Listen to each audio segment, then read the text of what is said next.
Welcome, everyone. This is your friend, the DN What If, here with another exciting fanfiction. Today, we're diving into the story of What If Deku Found a Brother in the Flames? If you enjoy this video, don't forget to hit that like button and subscribe for more fanfiction content just like this. Now, let's get started with the fanfic. All of his life, Izuku dreamed of becoming a hero.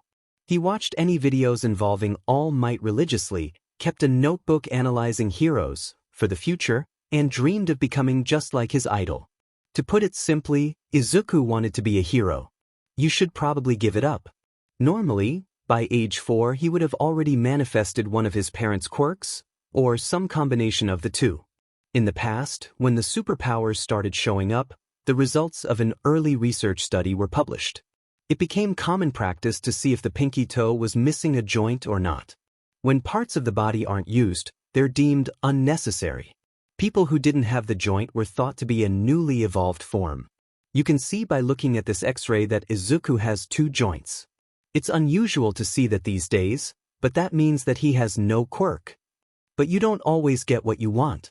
Izuku found it very confusing how people could act like your closest friend one day, and the next you're someone that shouldn't be talked to. His mother told him that it's completely normal, and that it would all blow over in a couple of weeks after they realized how cool and nice he was, so Izuku believed her. 6 years later, and Izuku wasn't sure if he did anymore.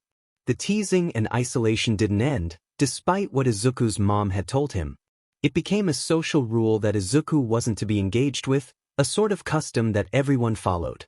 And although he never became immune to the harsh words and jabs, he grew a sort of tolerance against them. Of course, along with this acceptance, his desire to become a hero inevitably chipped away into a faraway thought. His collection of hero merchandise was packed away, most of it, anyways, and his will to attempt to make friends fizzled out after too many rejections, because, as he had learned through the years, nobody really wants to hang out with someone who's quirkless. Instead of watching hero fights and avidly taking notes, he picked up sketching as a pastime. His mother, Inko, noticed when he stopped bringing friends home, and made it a personal mission to take him out every weekend to get lunch together. It's on the way home from one of their outings that the plot in Izuku's story takes an unexpected turn. Walking along the unpopulated street hand in hand, Inko promises to make his favorite for dinner, katsudon. And after dinner, we can do some baking. Sound good? She looked down at him, anticipation a pretty plausible mask that hid something else entirely. Worry and likely pity as well. Izuku wasn't paying near enough attention, however, to catch it. His mind instead drifted and swayed from meaningless thought to meaningless thought. His eyes followed suit, casually scanning the ground and shop entrances that they passed with little to no interest. His reply to his mother's question got caught in his throat when something caught his eye. He stopped to peer down the alley that had piqued his interest. It was when Izuku saw red, too much red, that he called his mom over in a panic. "Mom, someone's hurt." He ran down the tight space, ignoring his mother's protests, and pointed at the body slumped against the side of the wall. When his mother catches up, she gasps in shock. "Oh my goodness, Izuku, back up, sir, are you all right?" She offhandedly noted the oddly placed plague-looking mask sitting by his side. Her curiosity is quickly brushed away when she notices the man is wearing a white dress shirt, the left half soaked in blood. Not quite unconscious yet, he looks up grimacing and manages to sneer at Inko. I'm Inko, I work as a nurse, is it okay if I look at the wound?" "Izuku, call an ambul." She's in the middle of handing Izuku her phone when the man protests. "No. You fool, you can't call an ambulance." Inko looks at him in confusion, waiting for him to elaborate. "Look, just, dash." He struggles to slide a phone out of his back pocket with the hand that isn't favoring his side, and that's when Inko notices the bullet wound in his other arm. "Oh, stop it." Here, Inko insists, grabbing his phone and ushering him into a sitting position. Upon handing it to him, he immediately dials a number and promptly drops the phone, going limp. Inko is about to tell Izuku to call an ambulance again when whoever he called picked up and started talking. Inko picks the phone up off the ground to hear a handful of frenzied voices from the other end. I don't know who this is, but oh man, he's unconscious now. I found this man injured in an alley. and he called this number before he passed out. He doesn't want me to take him to a hospital B, but he needs treatment dash. The other man on the line ignores her worries and bluntly asks for a location. She complies and the man unceremoniously hangs up. Upon the abrupt end of the call, Inko can't help but feel a little unnerved. She concludes that although she definitely doesn't want Izuku to have to witness such a gruesome injury, it would be best not to leave the man in such a critical state. However, her worries on the matter of staying or leaving are calmed when two sleek black cars pull up only within a minute or two after the call. Several men clad in black suits pour out. They take the man off of the ground and carry him into one of the cars, immediately driving off. Inko senses that these men are dangerous, regretting her decision of staying put, and immediately places herself in front of Izuku protectively. The last car's doors swing open and a single man steps out. He takes one curious look at them, flashes an unnerving grin, and pulls a gun from his waistband. Inko goes cold. "Sorry lads, Overhaul doesn't like loose ends." Inko freezes, but before the man can even aim or pull the trigger, Inko's maternal instincts come to life. She whips around and shoves Izuku towards the other end of the alley, shielding him with her body. "Izuku, run!" Izuku, frozen in shock, blinks back into reality and starts to stumble out of the alley. He turns back to make sure his mom is following when everything stops. It's all in slow motion. The sound of a gun going off, and Inko's terrifyingly panicked expression as the bullet nails her in the back. Izuku's mind goes blank as he watches his mother crumple and slump to the ground. And there's blood. So much blood. Why isn't she moving, and why can't Izuku breathe? He can't move. Distantly, he can hear his mother's words repeating in his head, quickly and urgently, screaming at him to go, go, go, go, go. So Izuku does. With the sound of the gun still ringing in his ears, he springs to motion and sprints out of the alley as fast as he can. Turning a corner, he hears footsteps echoing through the streets and another shot go off and yelling, and it's all just so loud. Izuku can't think straight anymore as he fumbles through twists and turns, backstreets and dumpsters. He doesn't even know where he is anymore, foreign street signs and shops names a blur as he runs. He doesn't know how long it's been either, but he doesn't dare stop. His legs are numb and his head is pounding and his throat is dry, and when he turns around to check if anyone is behind him, he slams into someone, knocking himself to the ground. Dabi had been annoyed all demon week, and with good reason. He had finally gotten away from his shitty excuse of a father, but with his in-the-moment decisions and poor planning, he had been wandering around semi-aimlessly ever since. The only thing he regrets is leaving his siblings behind.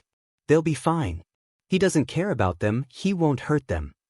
Well, all except for Shoto. In truth, he'd actually enjoyed the company of his youngest brother, until his quirk came in. He'd always despised his father, and was waiting for an opportunity to get out of that FNG house, but Shoto almost made it bearable. A deep self-loathing and rage hammered at him every time he imagined his little younger siblings knowing what he knew, feeling what he felt, but he just really had to get the F out of there. His moment of brooding was interrupted when he was slammed into by a small body whilst scouring nearby shops for a half-decent cheap meal. His stolen budget wasn't exactly high, after all. He was about to cuss out whoever it was before continuing down the road, but he did a double take when he realized how much of a panic the kid was in. He had a mess of pine green hair, wearing an all-might t-shirt and worn-down red sneakers that were definitely way too big for him. The force of the impact had sent him to the ground, and a closer look told Dabi that he had dried tear streaks running down his cheeks and was panting like he just ran a marathon. After recovering from the fall, he started babbling nonsense, taking big shaky gulps of air between each word, but Dabi only managed to catch the words, mum, shot, and blood. Not the most fantastic combination if you asked him. Whoa, chill kid, breathe. Crouching down and grabbing his shoulders gently and awkwardly, he tried to calm him down. Shoo, in and out, you're fine. Take your time. After a minute, the kid finally calmed down enough to get out a coherent, enough, sentence. Please help. My mum please. He looked down at the ground and more tears started rushing down his face, his eyes frantically darting from side to side as his breathing quickened. Dabi, quite unsure on what the F he was supposed to do, desperately tried to make them stop. he never had anyone to help him through his outbursts, and his only real experiences were the few times he got to see his brother when he was having a meltdown, and even that was before he got his quirk. Dobby settled for shushing him and soothingly carding his fingers through his forestry hair, allowing him to bury his head snugly into Dobby's stomach. He hoped it wasn't nearly as much as an uncomfortable situation for the kid as it was for him. After a few minutes of sniffling and heavy breathing, the kid's head meekly wiggled out of its position nuzzled against Dobby, and he scrubbed at his eyes weakly. "I need help, my mom's really hurt. There was this guy and he was hurt real bad, so we went to help him, but..." He took a moment to stifle an oncoming sob, "but then some creepy people came and they shot her and I ran and done." His eyes opened wide, as if he was realizing something for the first time. "Oh gee God, I have to help her." Momentarily shocked after processing the words that the kid hiccuped out, Dobby realized that he had stopped speaking and shot up to run off again. Dobby grabbed his wrist before he could bolt. "Okay kid, hold up, your mom sounds like she needs help, but I'm gonna call the cops first in case these creepy people are still there, okay?" Dobby started dialing and motioned for the kid. He really needed to figure out his name, to lead the way. He was a little surprised when he hesitantly grabbed Dobby's hand before starting to speed walk back from where he came. The walk felt short, especially since most of it consisted of a conversation with the police over the phone, which ended up being pointless because, "No, I don't know the location or how bad the injuries are," and "I'm sorry, but are you telling me to if ask this little kid where his mom was shot?" He would call back when they got there. After he hung up, the rest of the walk was for the most part quiet, save for the kid's quiet sniffles and small hiccups. Dobby didn't really like the tension in the air, as suffocating as it was, but it wasn't like he could start up some small talk, could he? "Hey kid, I know your mom just got shot, but what's your favorite ice cream flavor, huh?" He stayed quiet. When they reached the scene, Dobby felt his heart clench, and he could feel the small body that was holding onto him go stiff. He saw a patch of mostly dried blood, presumably left by the injured man who was now nowhere in sight, and a trail of fresh blood leading to a growing puddle surrounding a body propped up against a wall. He was used to cleaning his own minor wounds and tending to bruises, but this was nothing either of them should be seeing. Dobby moved to cover the now trembling child's eyes, only to see that his head was firmly lodged into his side, his small hands clutching his shirt like a lifeline. He showed no evidence of crying, which was somehow infinitely worse than when he was. He got out his phone and candidly informed the new, less a-hole-ish operator on what happened, stuttering out their address as quickly as possible, as if the faster he spoke the less real it would be for the small figure next to him. Dobby pockets his phone, and for a brief moment, all is still and placid, as if the air itself is as fragile as china. It doesn't take long, however, for the kid to finally break. He bounds over to the woman leaning up against the wall, Dobby following close behind. A quick once-over tells Dobby that she had indeed taken a bullet, specifically to the back, and was heavily bleeding through her thin t-shirt. She seemed unconscious, or worse, and although Dobby was about the farthest thing away from a religious person, he prayed to whatever God that could be listening that it wasn't the latter. The kid was already in hysterics again, shaking and pleading and sobbing and just generally doing everything that Dobby does not want to see a little kid do. He certainly did not have the heart to pull him away, not when this might be the last time he gets to seize his mother.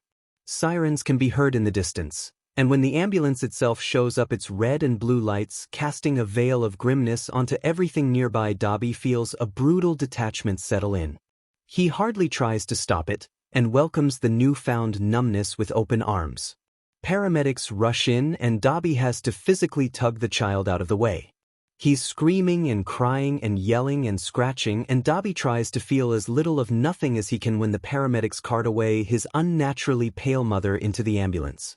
Dobby hadn't even realized police had shown up until an officer tapped him on the shoulder, politely asking them if they needed a ride to the hospital. As weary as he was with police, being a runaway, he couldn't imagine leaving the kid all alone after what they both, had seen. After a car ride full of sniffles, tears, and snot, they arrived at the hospital and were immediately told to sit in the waiting room. Inko had been immediately brought into surgery. 30 minutes later found Dobby and the kid huddled together on hospital chairs, the latter uncontrollable sobbing in the former's arms after the crushing news was dealt that his mother didn't make it through surgery. People shot them concerned, startled, and even annoyed looks, and it was all Dobby could do to stay by the kid's side instead of yelling and throwing punches because how offended dare they? The doctors had kindly left them to grieve a moment, it was the least they could do really, and once the kid had been somewhat soothed back down again for what must have been the 5th time that day, a nurse cautiously approached them, asking about any relatives that he could stay with. And, for a second, Dobby thought about telling them the truth. He thought about telling them that he was just bystander caught in the storm. He thought about leaving the kid to be dealt out to whoever social services sought fit. He thought about exiting the hospital and never looking back. Then he saw the kid's eyes. He was terrified. He was miserable. He was grieving beyond anything a kid as young as he was should have to bear. "He's my little brother. Can we please go home for the night and sort things out tomorrow?" He desperately hoped she bought the lie, and tensed when her eyes squinted in slight suspicion, darting between the two. Dobby knew that if she asked for anything, a number, who their legal guardians are, contact information, hell, even just his FING name, that they would be screwed. They didn't even look slightly related, Dobby's own red hair heavily contrasting against the younger's own dark green. The kid said nothing, simply inching closer to Dobby, clinging onto his torso tighter. To both of their relief, the nurse's eyes softened as she sighed and nodded kindly. She handed Dobby a card and told him something involving the hospital's opening time and how she understood how difficult a situation like this could be and that they could take all the time that they needed, but Dobby wasn't really listening. He thanked her, trying to sound as sincere as possible when in reality there was nothing real in his voice but an urge to end the conversation. She smiled softly before promptly leaving to tend to another patient across the room. They wasted no time.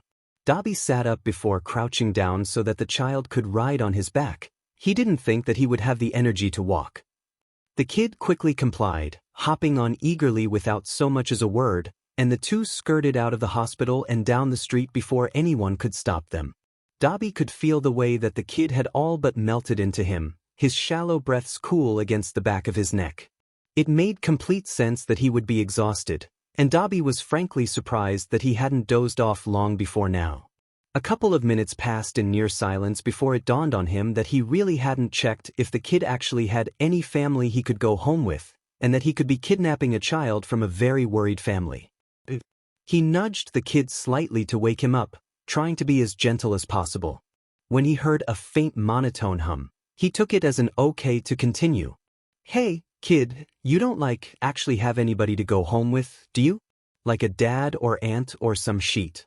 The second the words escaped his mouth, he realized that he had phrased them in about the worst way possible. And he had also sweared. In front of a kid. Fan-tastic. "No," he mumbled into Dobby's neck, seeming not to notice how rude the question was. Either that or he was just too tired to care. Probably both. Well, all right then. Problem solved. About 5 minutes into their walk, Dobby realized he actually had no idea where this kid lived. Tapping his thigh to gain his attention again, he softly asked where his address was, heavily relieved that he recognized the apartment building and it wasn't more than a 5-minute walk. Because as fit as Dobby was, with his marvelous six-pack and all, he had to admit that the day's events had thoroughly drained him to the point that he couldn't wait to crash into a bed and not wake up for days. His brows furrowed thinking over how he went from scrounging for cheap food to carrying home a newly orphaned kid who couldn't be older than a junior high student, in only a few hours. He snapped out of his daze with a slight shake of his head. Dobby would save thoughts like those for tomorrow, when he could better deal with them. He scaled the stairs of the apartment building, going down a hall and stopping at the given room number. Dobby crouched slowly, making sure his back stayed straight as to not jostle the kid as he nabbed the spare key from under the welcome mat. It was exactly where he had said it would be. Dobby honestly had no idea how these people hadn't gotten robbed with the ingenious hiding spot. Stepping through the threshold, he immediately felt a wave of warmth hit him. The living space was very well heated, and the comfort only added to his growing desire to pass out then and there. He fought the urge though, and shifted the weight of the small body on him so that he wouldn't slip off. Dobby shut the front door with his foot, albeit a bit louder than he intended, and meandered into the hallway to try to find the kid's bedroom. Choosing to inspect the door closest to him first, he twisted the knob, noting how it creaked loudly in response, and entered, surprised at what he saw. It looked like a room that would belong to a child, with toys and bubble lettering and a very small bed, but he also noticed how bare the room was, aside from a few art pieces on the wall that were actually pretty good for such a little kid. He gently laid him on the bed, trying to avoid stirring him as much as possible. His expression was peaceful and devoid of any negative emotion, save for the dried tear stains. If Dobby hadn't known about what he had gone through, he would have assumed that the kid was completely fine. He looked as normal as any kid should. Except Dobby did know what had happened. So he knew that he wasn't fine. Originally, Dobby had planned on finding another bed to sleep on so that the kid wouldn't have to wake next to an instant reminder of what had happened, and there was also the fact that he was 17, and the kid was like, what, 8? He didn't want to act like a creep. However, the thought of sleeping in the bed of the kid's deceased mom was both unsettling and probably very disrespectful, so he canceled that out. Sleeping on the floor, although not the worst idea, was probably not very smart either, because as much as he was used to the unwelcome and awkward pain from sleeping on a hard surface, it wouldn't be the best way to tackle tomorrow. And dealing with tomorrow was going to be really FNG hard. In the end, thinking became too much labor, and Dobby had half-consciously crashed onto the kid's bed and crawled under the covers in exhausted defeat. Besides, this child had used him as a living tissue about 6 times that day, so that must mean something in the not being a complete stranger and therefore not being a creep book. He rolled over onto his side, making sure to keep a moderate distance between his body and the kid's, and shut his eyes. Somewhere very far away in his mind he registered that he was hungry, and probably dehydrated as well, but you know what? He could deal with all of that unwanted shit tomorrow. And with that thought, Dobby finally let sleep take him. Izuku woke up gradually.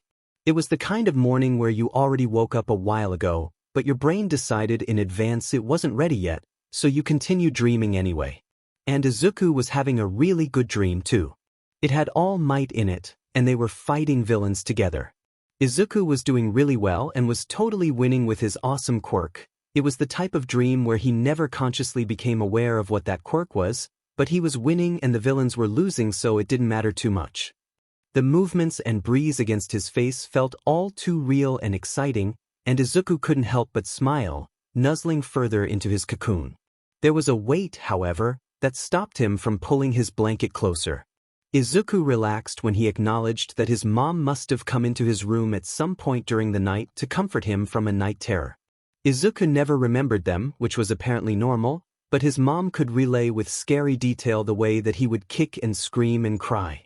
There was a point, several years ago, when she had stopped telling him when they happened, but Izuku always knew anyways because she'd be there next to him in the morning. He pulled stubbornly at the covers with the knowledge that his mom was a well-known blanket hoarder, and fell comfortably back into the dream before he knew it.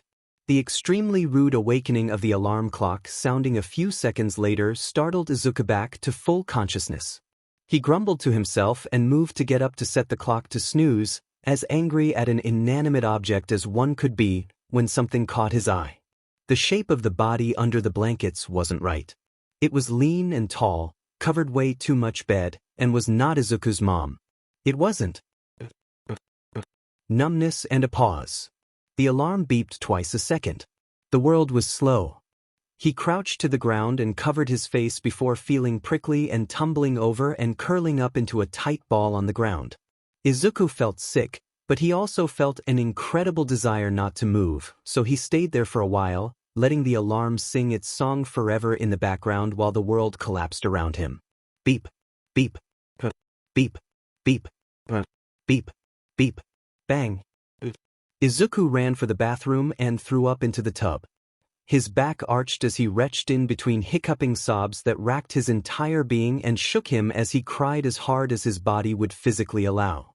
His arms felt as thin as twigs supporting a mountain. He was convinced that they would break. He collapsed in on himself, unable to keep his body upright, and hit his chin on the side of the bath, which made him bite his tongue. He cried harder. He didn't want to do this. He wanted to go back. He really didn't want to do this, so please let him go back. She was there yesterday. Why couldn't she be here today? He didn't want this, he didn't want this, he didn't want this. He would never, ever see her again. Ever. She wouldn't be there to wake him up in the morning. He would never hear her. They would never see another movie. And after dinner, we can do some baking. Sound good? Izuku's body felt completely hollow. Nothing felt real or permanent except for the overwhelming thoughts that hurt worse than any physical pain he'd ever endured. The realization of this made him start sobbing again. He had never really stopped. The ground was cold, really cold, and Izuku felt the weirdest urge to allow it to swallow him whole and just stay there forever and never have to think, or breathe, or do anything ever again. A hand rested on his shoulder. Izuku didn't flinch, but he didn't want it to come closer. It wasn't his mom, and he felt like turning to face it would make it that much more real. And who does he think he is, trying to replace? He comes closer anyways. Have to breathe, hey, just, you need. Why couldn't he hear it? Was he dying? He must be dying. Nothing else could hurt this bad. He clawed at his throat, trying to take in air, to tear away whatever must be choking him, and something pulled his hands back down and oh god, why stupidithirts need to brown dying, stop. God, okay, seriously, kid, you have to calm down, in and out, breathe with me, yeah, like that, that's a lot better. You're okay, you're in your bathroom and you're okay, alright? Okay, good, that's great. You're doing great. Words cut through the eerie, soupy fog in his brain, and he realized that he might actually not be dying, and that the words might be right. He could feel a shaggy rug with his fingers. He could hear a faucet? Yeah, he could hear water coming from somewhere, and he could see. The same guy from yesterday with the spiky red hair. The one he'd bumped into, the one that had taken him to the hospital after his mom got. So that's where the words came from. Suddenly, a paper cup of water was forced into his line of vision. Here's some water. You should, probably drink it. 'Cause, you know, it might be good for you after all. He stuttered, something that somehow seemed out of place with his usual demeanor. How Izuku knew this was beyond him. He continued with more confidence. It's tap, so it's not too good, but I didn't want to leave you when you were freaking out, so I used the bathroom sink. If that's okay. He seemed unsure and very out of his element. Izuku took the water, despite being relatively sure that he would throw it right back up. Can you throw up water? He also took it because he was too drained and vacant to argue. So he swallowed the water from the Dixie cup quickly, ignoring the nausea that came with it. He handed the now empty cup back to the guy, who took and simply set it down on the ground. There were a few seconds of silence that on any other day Izuku would have deemed awkward, but right now he just felt empty and cold. That or absolutely miserable. He didn't like either of the two very much. The stranger cleared his throat and shifted, before peering back at Izuku questionably. Or concerningly. Izuku was only good at reading his mom's expressions, not some strangers. And he was crying again. He couldn't help it. Izuku had always been called a crybaby. It was one of the more common nicknames his schoolmates gave him besides quirkless. Whenever he felt sad or emotional in any way, we would cry. It was basically second nature, and it wasn't a trait he particularly liked about himself. But it couldn't be helped. Especially when every thought brought him back to his mom. And now he was sobbing. You know what? I don't think I ever told you my name, did I? You never really told me yours either, but I can give you a pass this one time. And, somehow, the way that he said it so blatantly, as if this were any other normal situation, triggered Izuku to giggle. It was more sad than bubbly and blended into the sobs, but it was there, nonetheless. He froze mid-word. Izuku stopped giggling, and the rare high dissipated. He seemed to be thinking something over, before only a moment later coming out of his weird daze and finishing his thought. I'm Dabi, he said as a finality. And something was off about the way he said it, but Izuku didn't consider mulling it over. Thinking clearly wasn't his forte today. There was another break in the conversation, and Dabi was looking at him like he expected him to say something. I've literally been calling you kid this entire time, and I'm pretty sure that's not your name, so help me out here, he articulated, gesturing at him accordingly. When someone tells you their name, you're supposed to say yours back. Izuku Midoriya, He wasn't entirely sure why he'd said his last name, considering how Dabi hadn't said his, but whatever. This time the pause lasted long enough for even Izuku to feel a bit uncomfortable, but he didn't do or say anything to break it. He was just really sad. And tired. A sad-tired combo that made him want to stop doing. Just stop doing as a whole, really. I'm just going to cut to the chase. Whatever was in his voice as an attempt at lightening the mood earlier was gone now, and he spoke bluntly. We can't stay here. He looked like he expected some reaction, and when he didn't get one, he continued. Eventually, they'll come and check this place out, and when they do, I don't want to be here dash. So are you on the run from the police, or what? He spat. Izuku surprised himself with his words and newfound malice against the person sitting across from him, but things weren't adding up. Why was he here with this guy, someone who could easily be a villain, and not with someone who actually knows what to do with him? Why did Izuku come with him? Was he being kidnapped? If he really wanted to, could he leave? Or would he be stopped? Sort of. It's complicated, but I didn't kill anybody or anything. It's just complicated. Let's just say that. He stood up and offered a hand to Izuku, who swatted it away with a glare. Why was he so angry all of a sudden? Predicting Izuku's mindset, Dabi sighed, and then spoke up, I don't want you to think I'm stealing you or something. You can leave at any time, just say the word. His stare somehow softened midway through the sentence, and his tense and almost defensive posture melted. Did Izuku want to leave? Of course. He didn't want whatever this was to be his life. He didn't want to live with a criminal. Just the thought alone, as a random hypothetical situation, would have brought his mom to hysterics. But at the same time, Izuku didn't want to do anything. He didn't want to move on. He didn't want to move forward in time, growing up with another family, a replacement.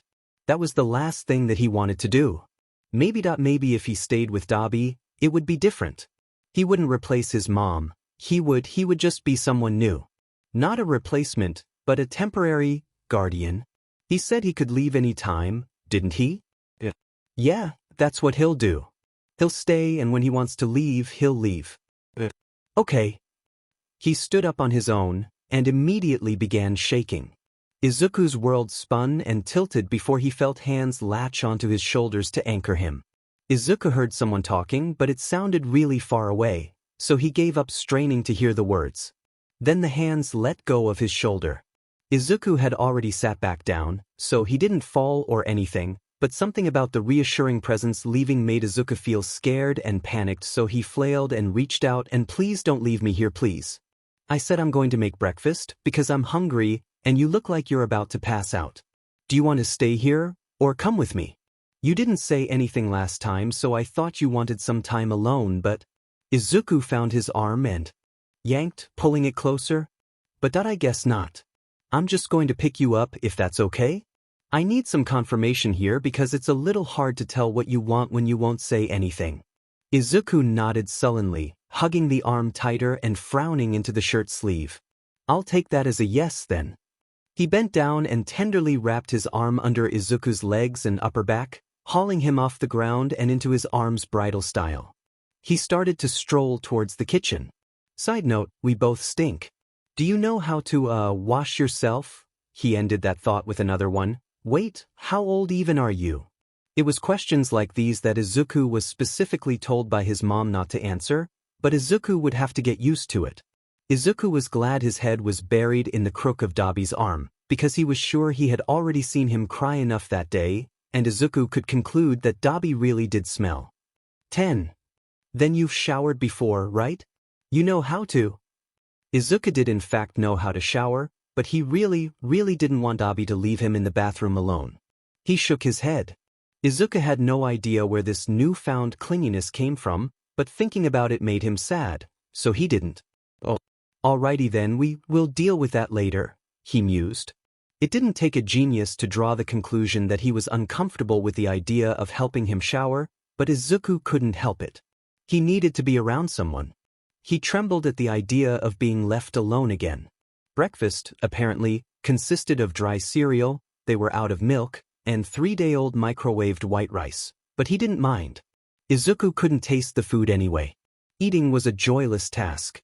The rice was bland and stale, and the cereal scraped the roof of his mouth raw. Dabi moved around the house, sorting through cabinets and drawers, grabbing some stuff and leaving others. Izuku couldn't bring himself to care about anything other than the tightness he felt in his chest when Dabi disappeared into a room, if only for a few moments. He didn't mind that the act was basically robbery. There was nobody to steal from after all. Izuku noted that for someone who had minutes before complained about hunger, Dabi wasn't eating anything. He didn't dwell on it. Memories from countless breakfasts from before played out in front of him. However, much like the food, it only had the texture. The flavor was gone. How could it be that hardly 24 hours ago she was right here? That they were talking casually, blissfully unaware. Maybe if he hadn't agreed to go out to dinner that night. Maybe if he hadn't looked down that alley. Maybe if he had jumped in front of her instead of running away like the Deku that he was. Then maybe she would still be alive. Izuku felt a colossal wave of nausea hit him, so he stood up and tried to dart to the bathroom again, but this time the feeling was too sudden, and Izuku's reaction time too slow. He didn't make it. The bile stung all the way up and out and tasted grossly bitter. The sickening noise of it hitting the ground made Izuku dry heave. There was nothing left in his stomach to hurl, and tears formed in his eyes from the pain. He stood there, quivering and coughing and rubbing tears from his eyes. The top of his mouth, which was already torn up from the cereal, was hurting especially bad. That and his tongue, which he'd bitten down on earlier. Izuku could see Dabi rushing urgently over, which somehow made him go from sniveling to hiccup crying all over again. Wait. He gently coaxes Izuku away from the puddle of vomit and back to the table. After the pain came the guilt and shame of causing such a mess. Izuku is about to offer to clean it up when he sees the concerning look Dabi's wearing. Wow, hey, it's okay, but are you like sick? Or is this just because of, When Izuku promptly fell into another fit of involuntary tears, he could practically feel the regret radiating off of Dabi from the insensitive question. Izuku wanted to apologize for what he isn't completely sure. Probably a lot of things, and assure him that it's okay, but his arms, in contrast to earlier, now felt heavy. The best way to describe the feeling was if you took the tiredness out of exhaustion, and that didn't even make sense, did it? Well, do you remember what I told you earlier about how we both smell really, really bad? Dabi asked bluntly, acting as a human barrier separating Izuku from the spot of throw-up. He took Izuku's lack of response as a confirmation. He thought the question was rhetorical, anyways. Oh, yeah. We do. Here's the deal, I'm going to finish gathering stuff up, and you're going to take a bath. You can finish your food first if you want. Izuku pushed away his food. Or not. That's okay too, I guess. I'm going to start up the bath, and you can wait here. He turned to leave, presumably to fill the bathtub, and Izuku immediately felt scared again. Except he didn't want Dabi to think he was a baby, and didn't want to have to be treated like one. He could go an entire day home alone before, so he could handle a couple minutes alone in a different room. Nothing's changed, everything has. A minute that felt way longer than a minute passed with the itch of needing to be near someone growing larger and larger by the second. The urge was a pressure that chipped and dug at his skull. It made him twitch and shiver, and he randomly began feeling like breaking down, when all of a sudden, Izuku heard the bathtub's knob squeak followed by rushing water. Had it only been a minute? Less? He couldn't take it any longer. Every step closer to the bathroom made the build-up recede a little more, and when Dabi was in sight it had completely dissipated. Pathetic, so pathetic. Dabi was in the process of putting cleaning supplies back into the space below the sink, a strong aroma of vomit and putrid chemicals wafting off of him, when Izuku arrived. I just started it up. It should only be a few more minutes until it's full enough. Even if you haven't done this before on your own, I refuse to believe you've never taken a bath in your life, so, he grabbed 2 bottles in one hand by their nozzles, and nabbed a soap bar with his other hand. The one that says, shampoo, cleans your hair, and the conditioner, one like. Actually, I'm not really sure. But, you use both of them anyways, shampoo first and then conditioner, in your hair, and then soap is for your skin. Got it? Izuku wished that Dabi could. understand that he didn't want to be left on his own without having to say it outright, but he wasn't leaving Izuku much of a choice. He shook his head meekly. You want me to explain it again? Because you know it's okay if... Can't you just shower with me? Izuku asked quietly, shamefully. His mom used to do that when he was really little, and he'd always assumed she'd stopped because she was a girl and he was a boy. But Dabi was a boy, right? So, maybe it would be okay and not weird to ask? Apparently not. The second Dabi registered the question, his cheeks reddened and he shook his hands around a bit in front of him, extremely flustered by the question. No. Nope. That is not an option, kid. Sorry, but no. Izuku looked down and wrung his fingers, feeling a renewed sense of embarrassment. He hadn't meant to make things worse. He just really didn't want to be alone. If a minute or two of him being in the other room freaked Izuku out, what would happen when the door was closed? He wouldn't be able to hear him moving around, and if something happened? Then what? Izuku wouldn't know until he came out, and then it would be too late, and please. The constricting feeling in his neck came back, and he felt itchy and hot and... Okakake kid, listen to me please. I'll tell you what. He still seemed ruffled from Izuku's earlier question, but had collected himself enough to finish the thought. I can leave for a second while you get in and stay on the other side of the shower curtain while you're in there. And then leave again while you get out and get dressed.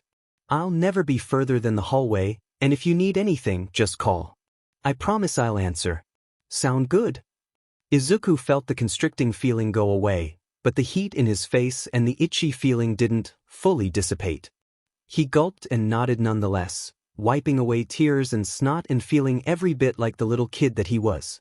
This wasn't helping, crying wasn't helping anything. He was being so needy and dependent, and it was probably annoying Dabi a lot. He should tell him that it was okay, and that he didn't need to stay. He had better things to be doing after all. Izuku didn't tell him that. He stayed quiet. And perhaps, it was the staying quiet that made the rest of the day so bleak. Okay then. Dabi leaned over and turned the faucet off, deciding that the water was high enough, and shut the door on his way out, saying that he was grabbing him some extra clothes and would ask before coming back in. Dabi came back in time for Izuku to be situated in the bath, and got comfortable on the closed toilet seat, telling Izuku that if he needed anything to just ask. Turns out Izuku felt too ashamed to say much of anything the entire time, and only a few words were exchanged. Even then, it was just Dabi checking in and making sure he hadn't silently drowned. Strangely enough, Izuku felt even more dazed and floaty after the tub than before. Maybe it was because he'd cried a lot to himself during it. Not the loud kind of crying, but the kind where you don't physically react as tears simply fall down your face. They dripped into the water, he washed his face, and nobody ever had to know. It was refreshing, but he still felt more floaty than before. It was because of this new and weird floatiness that Izuku didn't remember much of the rest of the day. He quietly asked Dabi to leave while he got dressed, and the rest after was a blur. It didn't feel nice and calm, but it didn't feel sad either. It didn't feel much of anything, actually. Dull, floaty nothingness. He barely remembered dryly agreeing to sit outside the bathroom door while Dabi took a quick shower. Or following Dabi like a lost dog while he packed up some necessities. He could, however, recall being outside of his own room, why, he couldn't tell you, with Dabi talking to him. He watched his mouth move, but didn't truly hear anything. Izuku did become more focused, however, when he saw Dabi grab a large backpack and a small grocery bag off the ground. He slung the former over his shoulder, and tossed Izuku the bag. I recommend that you pick out anything that you want to bring with you and put it in there. Seeing Izuku nod, he turned around and began walking away, presumably to pack a bit more. He turned around and added, and don't take too much, it's a bit of a long walk, not unkindly, before continuing down the hallway, leaving Izuku alone. He felt an upcoming rise of fear, but forced it down. He couldn't stop itchiness though. His messy comforter still sat disturbed in his bed, reminding him of how his mother always reminded him to make it every morning. A sharp stab of sickness hit his stomach when he realized she wasn't here to tell him off for leaving things so messy. Izuku kinda just sat there a while, listening to the sounds of Dabi rummaging through what was once his home to calm the racing in his heart, before reluctantly starting to pack up his belongings. He tried to ignore the feeling of something missing, something just outside of his reach, his vision. A black hole eating away at the inside of his stomach. Maybe if he ignored it, it would go away. It didn't. It didn't take too long for the kid to finish loading up his stuff, which was for the better, because Dobby had been skittish with worry all morning. He knew that they had 4 days, a week tops, before the authorities got impatient enough to come knocking at their door. Dobby didn't plan on being there to answer it. After that would come the missing posters, and the rave about the abducted child who was taken advantage of after his mother was killed. That would last for a bit, before it died down and the media would move on to its next target. They would have to be careful though, while people were still scanning the streets for the boy with the bushy dark hair, freckles, and red sneakers that they saw in the paper. He wanted to be a move ahead of everyone else. Hence leaving on the first morning after. And sure, maybe it was just paranoia getting the best of him wanting to get out so soon, but better safe than sorry, right? Besides, the weight of illegally adopting a child still hadn't taken full effect yet, and Dobby was riding that wave of ignorance for as long as he could. Being able to adjust to a new environment before the shitstorm rather than after was the closet Dobby would ever get to being productive, after all. It was all he could do to get a few bites of apple in between packing and the kids. Izuku was his name, right? Freakouts. So, he was still really hungry. And pissy as well, prob. The kid Izuku would have been all set and good to go food-wise if it hadn't been for the unfortunate upchuck of everything in his stomach. Although Dobby had originally tried to convince himself otherwise, it would be stupid leaving the mess for the first responders, and later the press, to find. Any sort of evidence could prolong the searches and make the ordeal bigger, and by extension, longer. No thank you. Dobby had to walk slowly so that Midoriya could keep up. It wasn't that he was slow or anything, but he was basically dragging his feet behind him. Purposeful or not, Dobby elected to say nothing. The kid's entire posture read deflated, and his red-rimmed eyes stared vacantly ahead, unseen. He noticed how Izuku's apathy progressively got replaced by nervousness the further they went away from the house. He absent-mindedly scratched at his pants, his eyes scanned restively in front of him, and his pace quickened. It reminded him of Shoto, once upon a time. Dobby cleared his throat and offered his hand as an open comfort, which Izuku took, small victories, only to see his eyes widen upon apparently realizing how warm it was. Noticing this, the older chuckled and explained it was his quirk, saying nothing more to elaborate. It was difficult keeping his body temperature down when he was this on edge, and he was relieved that he hadn't accidentally burnt the kid. That would definitely be a step in the wrong direction. He was pleasantly surprised that Izuku hadn't asked where they were going or the infamous, "Are we there yet?" question, and felt an odd swell of pride that the kid put so much trust in him so soon. He chose to believe it was trust and not fear or shock, because Dobby needed a win right about now.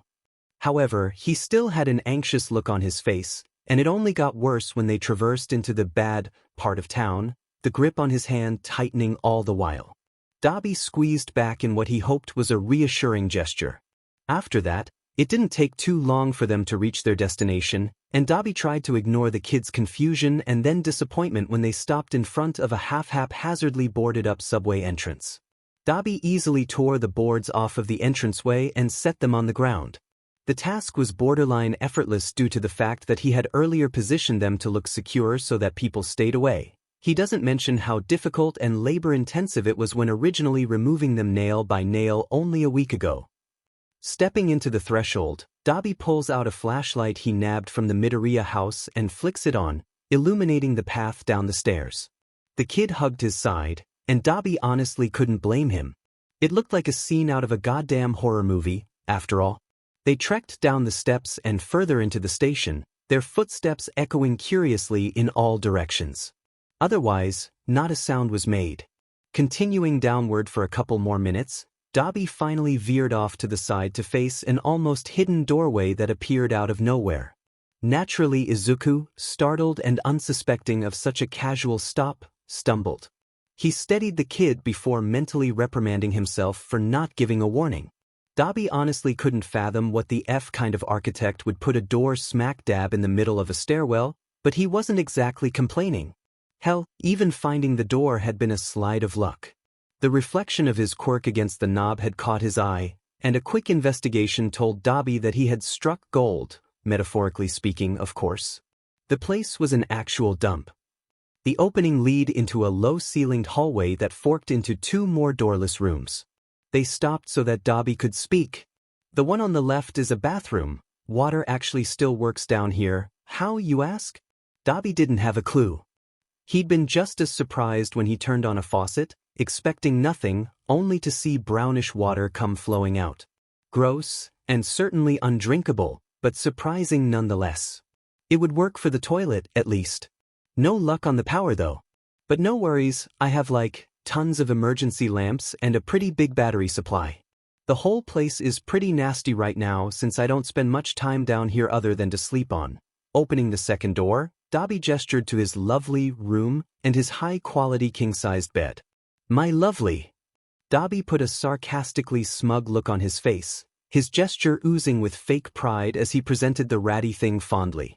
Izuku actually, genuinely snorted, staring at the pull-out couch that had definitely seen better days. That thing looks like it belongs on Dagoba Beach. Dobby mocked a shocked gasp at that, as though thoroughly offended. Hey, you have it too good. Where I come from, this is top luxury, I swear. The kid's next noise was a held-back chuckle, as if he wasn't sure if Dobby was kidding or not. That was a joke, by the way, he added, trying to keep the kid from feeling bad, and instantly regretted it when the mood was extinguished. Great, now he'd made it awkward. Another one of those cursed pauses was casted, in which Dobby noticed the way that the kid rocked on the back of his heels and wrung his fingers together awkwardly.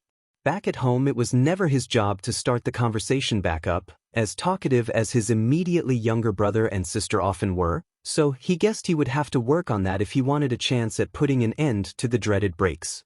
So, you can imagine how surprising it was when the kid was the first to end the silence. Can we start setting up the lamps? It's really dark and cold in here.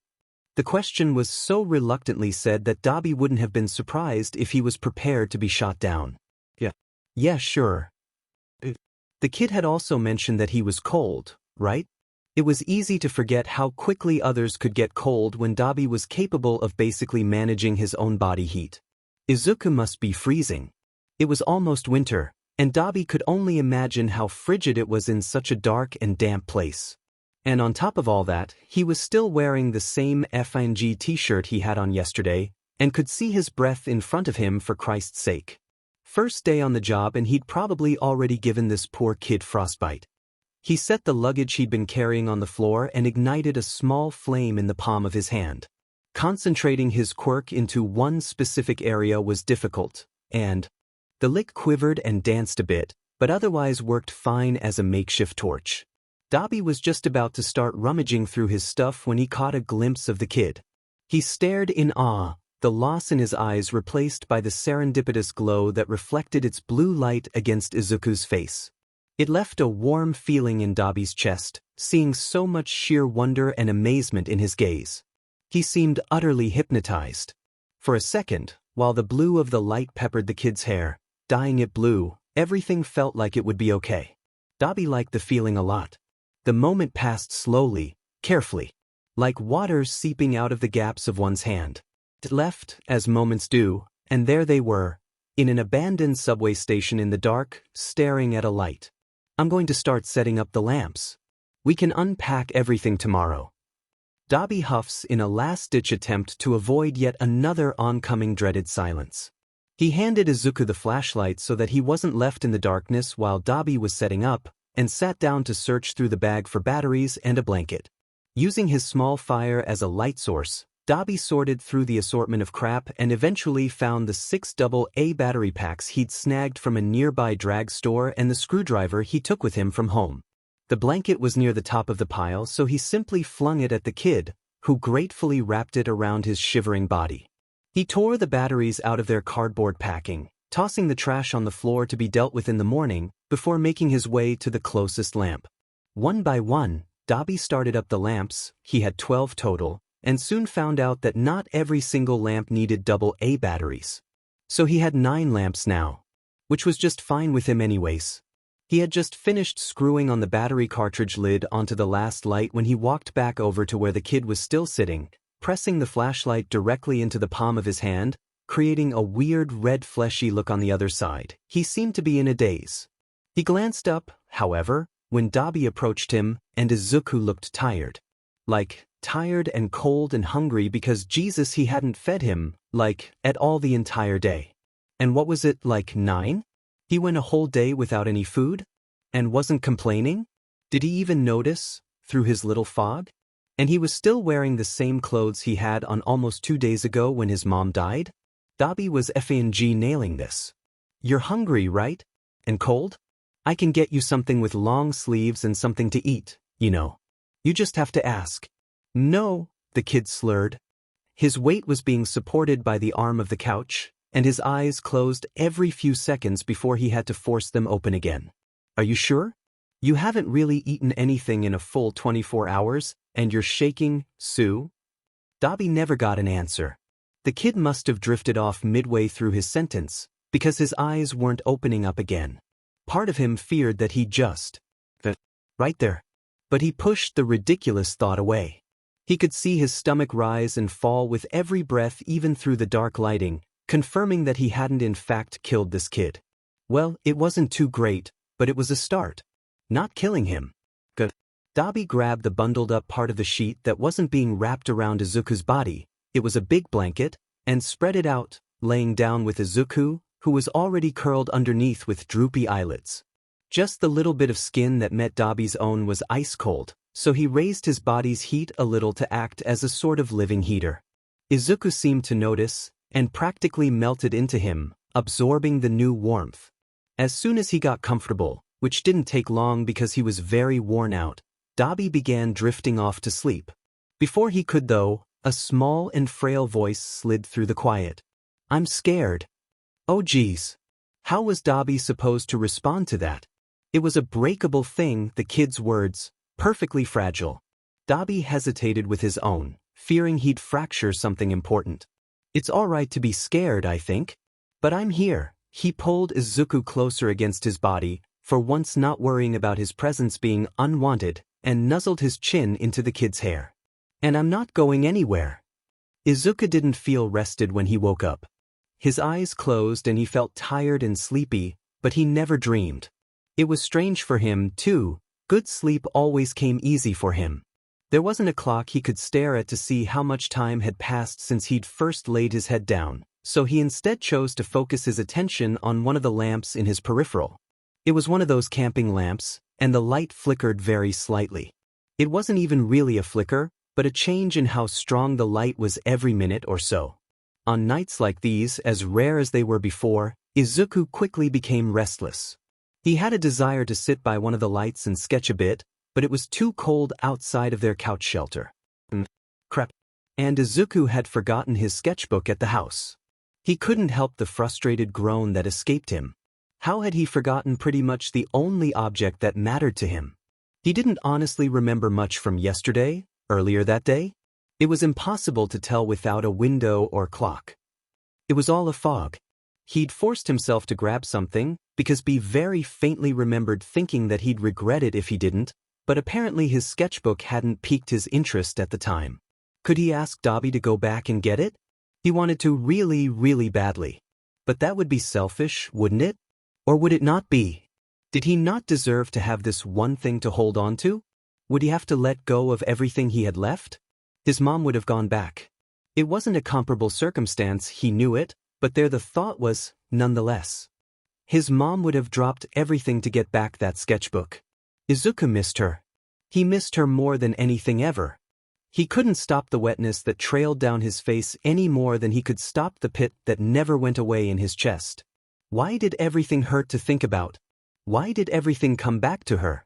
He was crying about a stupid sketchbook now, but the realization of that didn't make him feel any better. Izuku felt incredibly, undeniably lost. It felt like one of those weirdly detailed nightmares that people had every now and then, where you wake up in the morning and forget that your dream isn't actually real, and you get all sad. But then you realize that it was just a dream. Just a silly little nightmare. Despite himself, Izuku pinched him arm. Nothing. This wasn't a nightmare he could wake up from, huh? His mom. She was really dead. Kid? You awake? Izuku was so startled by the noise that he couldn't help but recoil. You woke me up, I was sleeping, he croaked, trying and failing to keep the tremor and cracks out of his voice. His throat was awfully dry. Really now? You cry in your sleep often then? He'd heard that. But how? He'd been sure he hadn't made a sound he could. You were quiet. It's just hard to ignore how, wet my arm was getting. He trailed off. Izuku's first instinct, which was to hide his face in his pillow, was now decidedly not an option as the pillow he'd been laying on had apparently Dabi's arm the entire time. At least it was dark, so he couldn't see how red Izuku's face probably was. Sorry, he faltered. God, you're the absolute last person who needs to be sorry, he offered. Izuku didn't have a response to this, so he didn't say anything. Look, clearly neither of us are feeling very sleepy right now. He was feeling very sleepy actually. He just wasn't that sleeping. And Dabi sounded tired too. So how about we just talk for a bit? About stuff that isn't heavy or anything. Just normal conversation stuff. Only if you're feeling up to it, of course. The question was very much up in the air, and Dabi held his breath for an answer. Izuku knew that if he didn't want to talk, he wouldn't have to, or at least, Dabi wouldn't make him. But maybe it would be good to have a normal exchange for once. Okay, he settled. Some of the tension that had been weighing him down seemed to evaporate at the agreement, and the tightness in his throat relaxed. To make it easier, let's make it a game. You know 20 questions, right? He nodded into Dabi's arm. It was a first day of school type of game. Okay, so what's your favorite color? Izuku snorted. What? Do big kids not have favorite colors or something, or? He teased lightly. And no, just that wasn't what I was expecting is all. He'd capped his hand over his mouth to stifle the noise, so his sentence sounded muffled and weird. Mine's light blue. But he wasn't expecting that. Why? Izuku wasn't entirely sure why he'd felt compelled to ask, but he'd blurted it out despite himself. You expect something different? Black? Think I'm emo or something? He said it jokingly, but there was a faint underlying defensive hue. Because of this, Izuku hesitated on his reply. Before he could come up with one though, Dabi added, I just think it's pretty, I guess. I dunno. Never thought about it too much, he shrugged casually. Izuku responded with a soft hum of acknowledgement. What about you? He inquired. Blue, white and red probably. Or yellow. Izuku didn't think his words through carefully before he said them, and the reply with instant. Oh, so you're an All Might fan. Either that or you have a weird fascination with America, but... He grinned. Yeah. He's really cool. Izuku supplied easily. He couldn't stop the admiration that seeped into his answer. I asked the first one, so now it's your turn. Shoot. He shifted into a comfier position. What's your least favorite color? He couldn't help chuckling halfway through the sentence. Wow. You are so original. I guess red. Never liked red much, he shared simply. Izuku eyed his hair, which was in fact red, but looked away just as quickly. It was probably just a coincidence. I don't like red either, he remarked. It wasn't the answer he had planned, but it was true. He really didn't like red. A moment after saying it he realized that he'd listed it as both a color he liked and disliked, but if Dabi noticed, he didn't say anything. Favorite subject at school? I never actually went to a public school, but I've always liked history. It's interesting, I guess, seeing how far humanity's come. Izuku's attentiveness and general liking of school had worn down after a while, but there were still aspects of it that he enjoyed more than others. I don't really have a certain subject that I like, but it's fun taking notes and analyzing things. Like, picking apart the details of something, thinking about what could make it better, weaknesses. I used to like doing that with heroes and their quirks. I had a whole bunch of notebooks and everything too. Unbeknownst to even his mom, Izuku still had a few of his notebooks from years ago stashed away somewhere. He had fully intended to throw them away, but had fished them out of the garbage at the last second. The thought of them simply not existing anymore, out of reach forever, didn't sit well in his stomach. Sometimes, Though, you can't always decide last minute to save something. Izuku learned that the hard way. Before he could dwell, Dabi plowed on. You're telling me that you just kept notebooks analyzing heroes for fun? You're something special, Izuku. The weirdest thing about it was that it didn't sound sarcastic or mean. He genuinely seemed interested in the notebooks. Nobody but his mom ever had anything nice to say about them. Do you have any other hobbies? Or does your day consist purely of writing in journals? He probed. I think you might be bending the rules. Aren't we supposed to take turns? Izuku chided. He didn't mind the double question, but the casual airiness in their conversation was so refreshing that he wanted to keep it going. It's 20 questions, kid. I don't think the rules are exactly set in stone. Just humor me, please. Nope. You have to wait till the next round, like everyone else. Are you kidding me? Favorite dessert? Mine's taiyaki, he continued snidely, interrupting Dabi's complaints. Fine. Ice cream, probably? What flavor? I'm sorry, but I thought we were taking turns. What was it? You have to wait till the next round like everyone else? That's not fair. You can't use my words against me. I can and I will. But I'm just a little kid. Not falling for that, sorry. So back to my previous question, any hobbies? You know, besides the hero stalking type. Again, there wasn't a drop of malice in anything he was saying, so Izuku answered as truthfully as he felt comfortable. I actually don't watch hero fights that much anymore. I guess I grew out of it. He wasn't technically lying, at least. I like drawing a lot, though. Who's your favorite hero? Mine's definitely All Might, he's really cool. But Present Mike is pretty awesome too. And Hawks, Midnight, Crimson Riot, Fat Gum, Best Genist. Ingenium Endeavor has a powerful quirk, but he's not camera-friendly. All of those mainstream heroes are really great, but the underground heroes are so underrated, like Eraserhead. Izuku stopped himself before he could go any farther. He was probably boring or even annoying Dabi at this point, and he was waiting for him to say as much, but he didn't. He didn't say anything. He was quiet. Dabi? I'm sorry if that annoyed you. I shouldn't have. Nah, kid, you're good. Another brief pause. The mood was ruined now.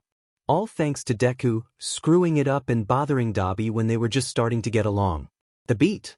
Listen, Izuku, can we talk about something? It's a little more serious than 20 questions, he asked. Izuku nodded. I want you to understand that sometimes heroes aren't always as good as they seem. Don't get me wrong though, there are some pretty good ones out there. But there are also some that aren't so good, you know? Not to burst your bubble or anything, Izuku was caught off guard by the randomness of the topic, but listened in anyways. Like, for example, you know Endeavor? He swallowed quietly. Well, I know someone, a few people actually, that he's mean to. That he doesn't help, like heroes are supposed to. Endeavor wasn't exactly the picture of friendliness, that was sure, but being purposefully mean didn't fit the hero description Izuku had in his head. What do you mean, mean? He asked. He's kinda like a bully, right? The people, they didn't do anything wrong, but he hurt them. He still hurts them. Also, I don't think he cares much about saving people as a whole. He's selfish and mean and bad. I don't think people like him are very heroic. If Dabi was right, then Izuku definitely agreed. Heroes are supposed to save people, not hurt them. How do you know the people? The ones that he hurt. That was something he needed to know. Because if everyone knew that Endeavor was a bully, then there's no way he could be the number 2 hero. They're really close friends of mine. They trusted me with this because I know them. I care about my friends a lot, and I don't like it when they're hurt. I'm the only one who knows, besides them. Then why don't you help them? If you're the only one who knows, then you're the only one who can help, right? That question seemed to stump Dabi, because it took a moment for him to answer. It's not that easy, kid. I really wish it was, but it's not. But I'm sure if people knew they would. People can't know. It's hard to explain, but this has to stay a secret. And trust me, I don't like it either. Promise you'll keep the secret? For my friend Sake's? Izuku mulled it over. He didn't understand what harm it could do to tell the public.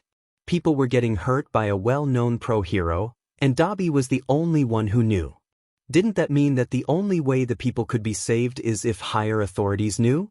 But on the other hand, telling someone would be a slap in the face to Dabi, who had trusted Izuku and nobody else. Plus, he didn't know enough about Dabi to be sure that he was even asking and not telling. Better safe than sorry. Okay. Promise, he mumbled unsurely. Good. Glad you agreed, 'cause if you didn't I would have to resort to other methods.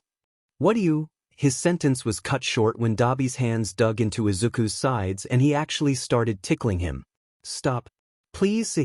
He couldn't get a word out. His laughs were breaking up every attempted sentence as he struggled fruitlessly to escape. Beg for your life, you heathen, he said, continuing with the torture mercilessly.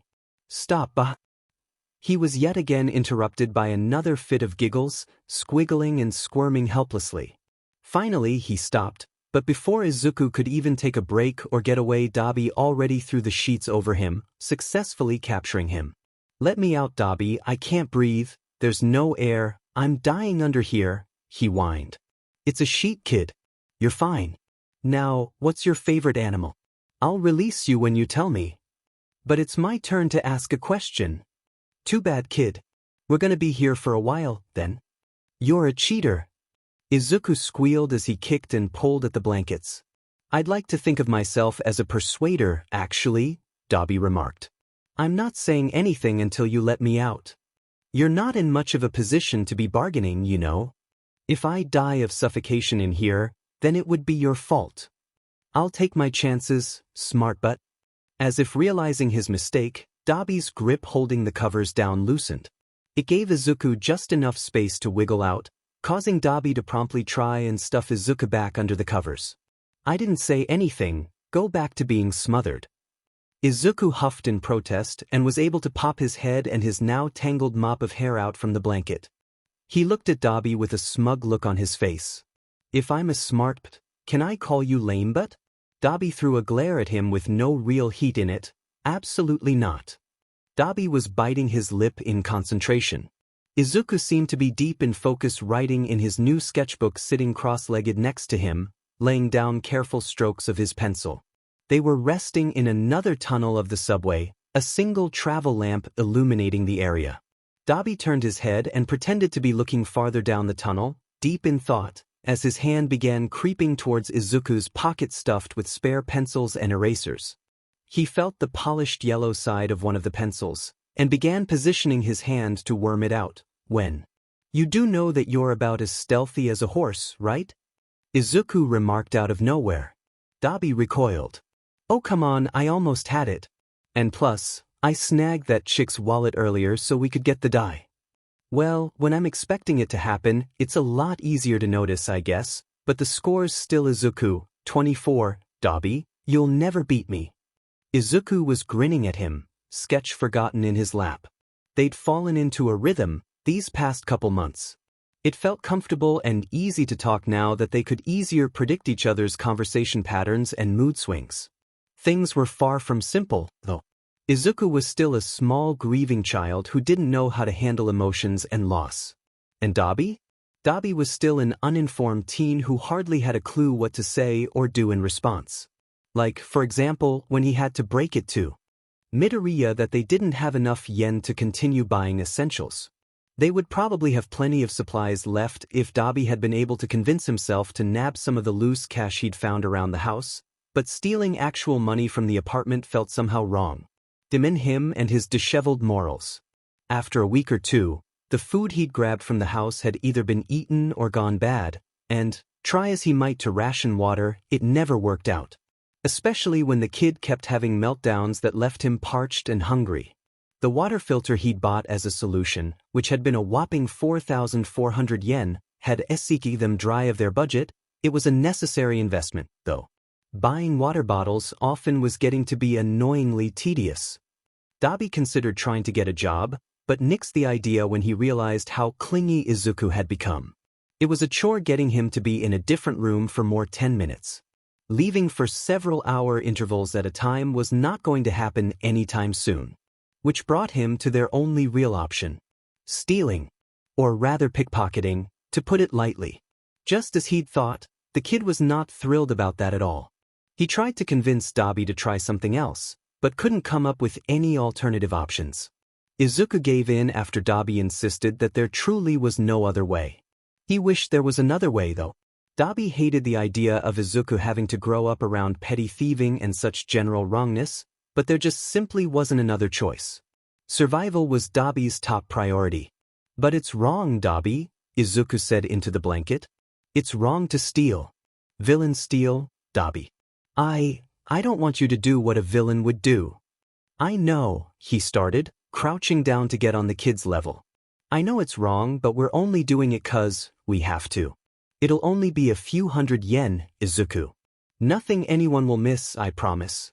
We need it more than they do, he soothed, rubbing Midoriya's hair reassuringly.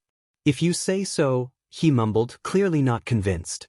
Hey, it'll be alright, okay? This is only temporary. And you don't have to do anything you don't want to. Leave it to me.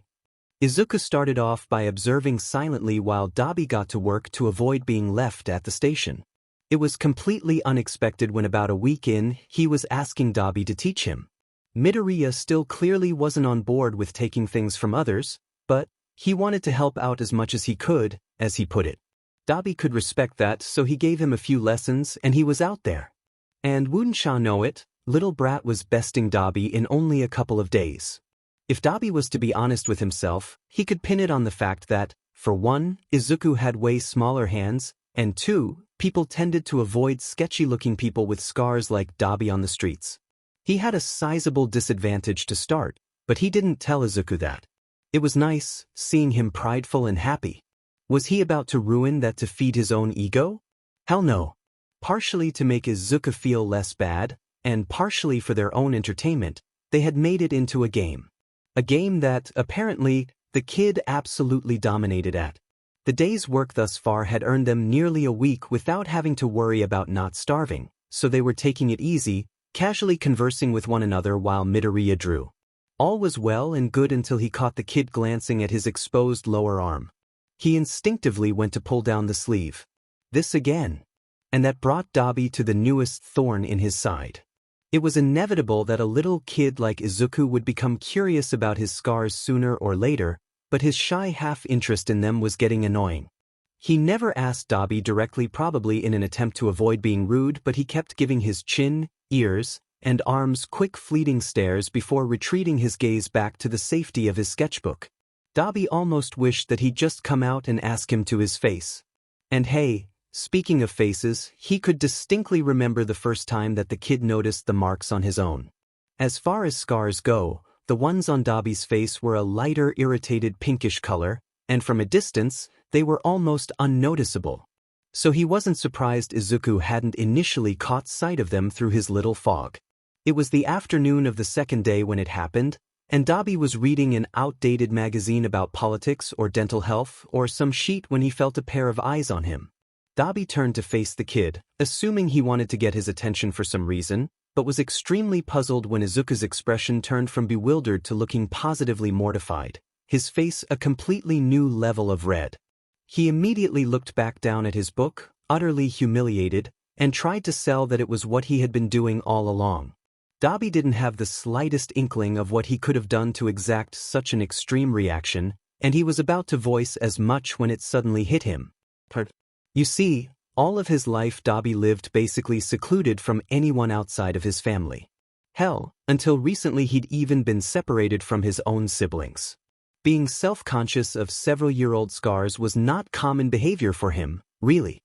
So, when it finally dawned on him, he felt more hilariously embarrassed, and even mad, than he'd felt in a while. As if the kid had purposefully walked in on him in the bathroom, no, the FING shower. And side note, what in the actual world could you say in response to something like that? The anger was misplaced, and the shame wasn't something he could explain to a child, so he did what any sensible person would do. Absolutely nothing. The magazine felt a whole lot more interesting of a read after that. Thinking back on it, he regretted not addressing it earlier on. Getting it out of the way at the start would have been a smart move on his part. But hey, maybe that was just him wishing he didn't have to deal with it in the present. Dabi could start that conversation topic with Izuku later in the day, or later in the week, or month, Or better yet, never, but for now he would let him enjoy the serenity and peace of the moment. It was the least he deserved, after all. Are we doing it today or not? "'Cause I think we have everything we need now," the kid asked abruptly. Well, so much for enjoying the serenity of the moment.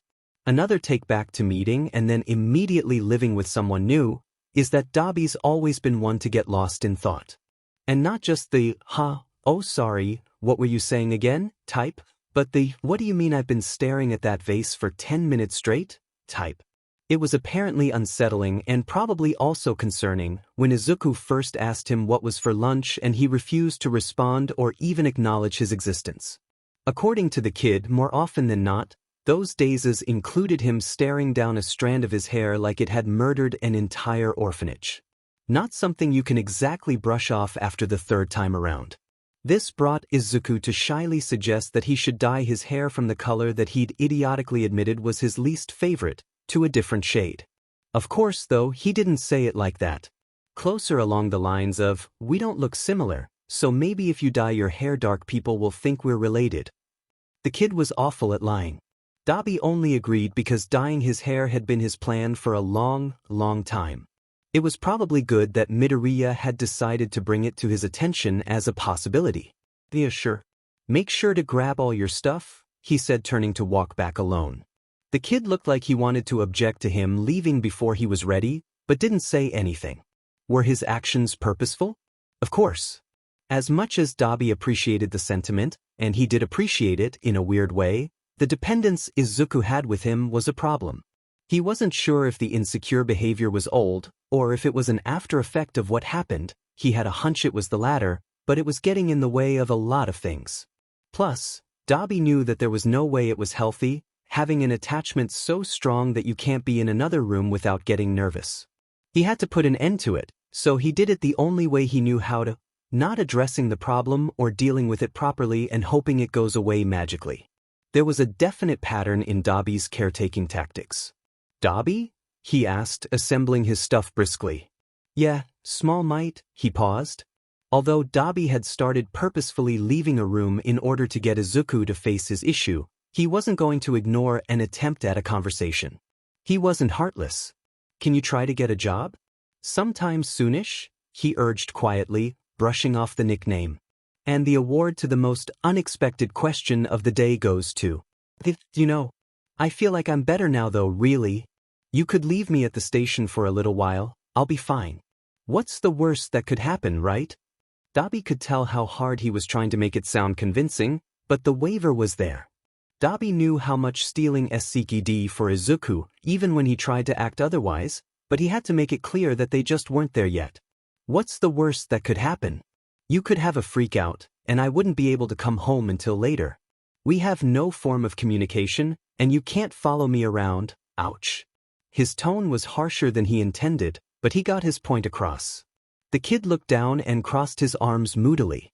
He looked more frustrated than sad, so Dobby took that as a cue to continue. "Big mistake. Look, Izuku, I see that you're trying, and I need you to know that it's not your fault. I just want to make absolutely sure that you're ready, is all. But I am ready. I'm not a baby, you don't need to be constantly looking after me." Dobby turned around again to full-face the kid, caught off guard by the anger. Izuku was red in the cheeks and his eyes bore accusingly into Dobby. "That's not what I'm not treating you like a baby. I just want you to be comfortable and make sure you're okay before leaving you alone." "I am okay. You treat me like I can't handle anything, like I'm weak," and the simmer of frustration from earlier? It had completely surfaced now. The kid was said. He said. He could feel a flicker of irritation start in him. "Don't call me that. I'm not a kid." "You can just decide that you're not a kid, he mocked, and, immature behavior aside, Dobby's annoyance was beginning to rise in his throat. He stepped closer. "You act like you're such an adult all the time, when you're not. You're just like the kids at school. I don't need you, it was all great before." In the back of his head, Dobby noticed the way that the kid's fury extinguished, and he physically sagged, but Dobby wasn't paying close enough attention.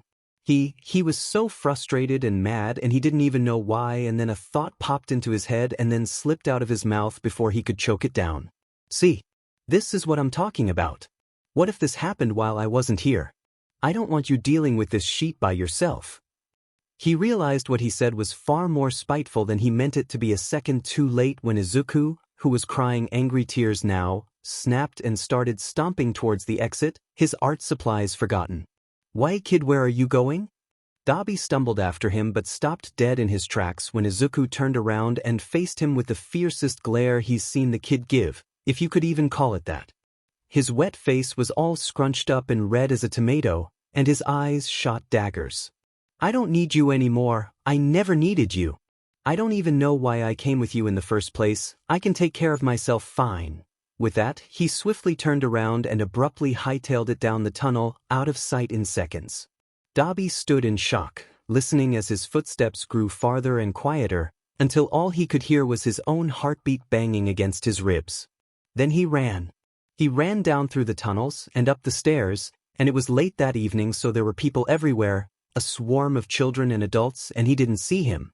Shit, kid. He cupped his hands around his mouth as he yelled and ran at the same time, scanning beyond bushes and in crowds for a patch of dark green hair. He didn't see him. He couldn't find him. He'd run away. Kid? "Izuku, I'm sorry, please come back. I really effed screwed this up. Okay, I didn't," he tried, pleading into the world. He had to remember he couldn't say the kid's name out loud like that. People could hear, and they could take him. Dabi didn't have him right now, so that shouldn't even be a problem. It felt like a problem. Lots of things felt like problems. He shook his head fervently. Dissociation was the last thing he needed right now. The kid was really fast, even on short legs. He'd gotten away from Dabi. Like that. He checked everywhere he thought the kid might have gone. The park, the wait, where did kids go when they get angry? With a sickening realization, Dabi registered that he knew practically nothing about Izuku other than his favorite color, and what cats he liked, and his least favorite color, and what was Dabi doing? He'd adopted a kid. A traumatized child who he'd basically told to F off because he tried to cry about his dead mom. Dabi was still a kid, technically. Once upon a time, when he was a real kid, who liked lizards and wanted to learn soccer and wondered why he couldn't play with the other children, he'd cried about his mom too. Dabi had found himself back at the subway station some time later that day. Dissociation really can sneak up on you, can't it? His legs felt numb, despite his body being more heated than usual from the stress. He'd been running a lot in the past couple hours, and he still wasn't sure why he'd come back. Dabi turned on a lamp, and the kid wasn't there. He didn't know why, but he expected him to be, sort of. Izuku's favorite color was blue, and white, and red. He liked them because they were All Might's colors. Dabi knew this, because Midoriya had told him. He dropped to his knees and tangled his hands in his hair. He couldn't do this. Izuku was right. Why did he even take him in the first place? He was nowhere near equipped to take in a child, let alone a child that had just lost a parent. But his words hurt. And they hurt frustratingly bad. Like a black hole had opened in his chest and started ripping him apart. Dabi might like the kid more than he thought he did after all. A coward. He spat with as much spite as he could, hating the way his voice cracked. Pathetic. You're a coward. That's why you'll never be any good. You'll amount to nothing. You depend too much on those around you. And one day, the child quivered in fear and false bravado, mustering up a glare at the man glowering before him, even when a crack sounded. You're going to drag someone down with you. He was spiraling. His breath was stuck in his throat, and he couldn't breathe. Why couldn't he? Everyone can breathe just. Look what you've done to yourself. He didn't want to, because what he was feeling couldn't be possible, it just couldn't be, but he grabbed his head and yanked it down and he looked in complete and utter horror, reveling in the flames that he couldn't stop. It had never been this bad before. It was painful, so painful, but it had been he had never even thought that. You can't control them, can you? You're not making them, are you? The conjoined pain and paralyzing fear killed his words, because what could he say? He forced himself to say something, anything, because if it was one thing his old man couldn't stand, was an unanswered question. No, I seek and just please. he focused hard about forcing the flames back inside of him, hoping and praying that they would magically retract. He should have just stayed quiet. You're useless. Useless. You were supposed to be better. How do you expect to accomplish anything when you can't even use your quirk right? He grounded himself into reality by clawing at the floor, which was hot because it was on fire. Dobby realized that he was activating his quirk without meaning to. Blue fire danced along his arms and bit at his face, lightly sizzling the old scars, irritating them into a deeper red. He froze in disgust and fear, finally startled out of his memories. He forced himself to stop shaking, slamming his hands on the ground to hold them still, barely noticing the rough gravel digging into his palms. Christ, he giggled somewhere between a laugh and a sob. In for 5, hold for 4, out for 8. That's how you do it, that's it, you're okay, breathe with me. Dobby played back again and again like a record tape. Her voice was small and frail, but also soft and nice. It vaguely reminded him of Izuku. She always was able to calm him down, but it was far and few between that she was even there to do so, physically or otherwise. Take in a breath, let out a breath? Got it? Jesus, FNG, calm down already. Once he finally got his breathing in order, he was calm enough to rustle down his quirk and stomp the flames on the floor until they dissipated into smoke. It was then that he remembered why he'd been upset in the first place. Izuku. Oh, God, he had let him leave, why didn't he move? He was out there all on his own, and it was God, what time even was it? A quick look at his phone, which was quivering lightly, enlightened him in bright bold letters that it was 20. The sun would be setting and Izuku was out there with no shelter, no one to protect him. The reality was more solid than it was before, and for a moment he felt panic nip at his chest, as if threatening him, before it settled. His head was clear enough to answer a pivotal question from earlier. Where did kids go when they get angry? He'd been hysterical before, probably, because it seemed blatantly obvious now. Dobby got up and started racing through the tunnels and up the stairs. He passed houses and shops and groups of people and a park that was empty. He reached the building in what felt like mere minutes, out of breath. There was a moment as he scaled the fire escape stairs attached to the apartment building when he didn't see him.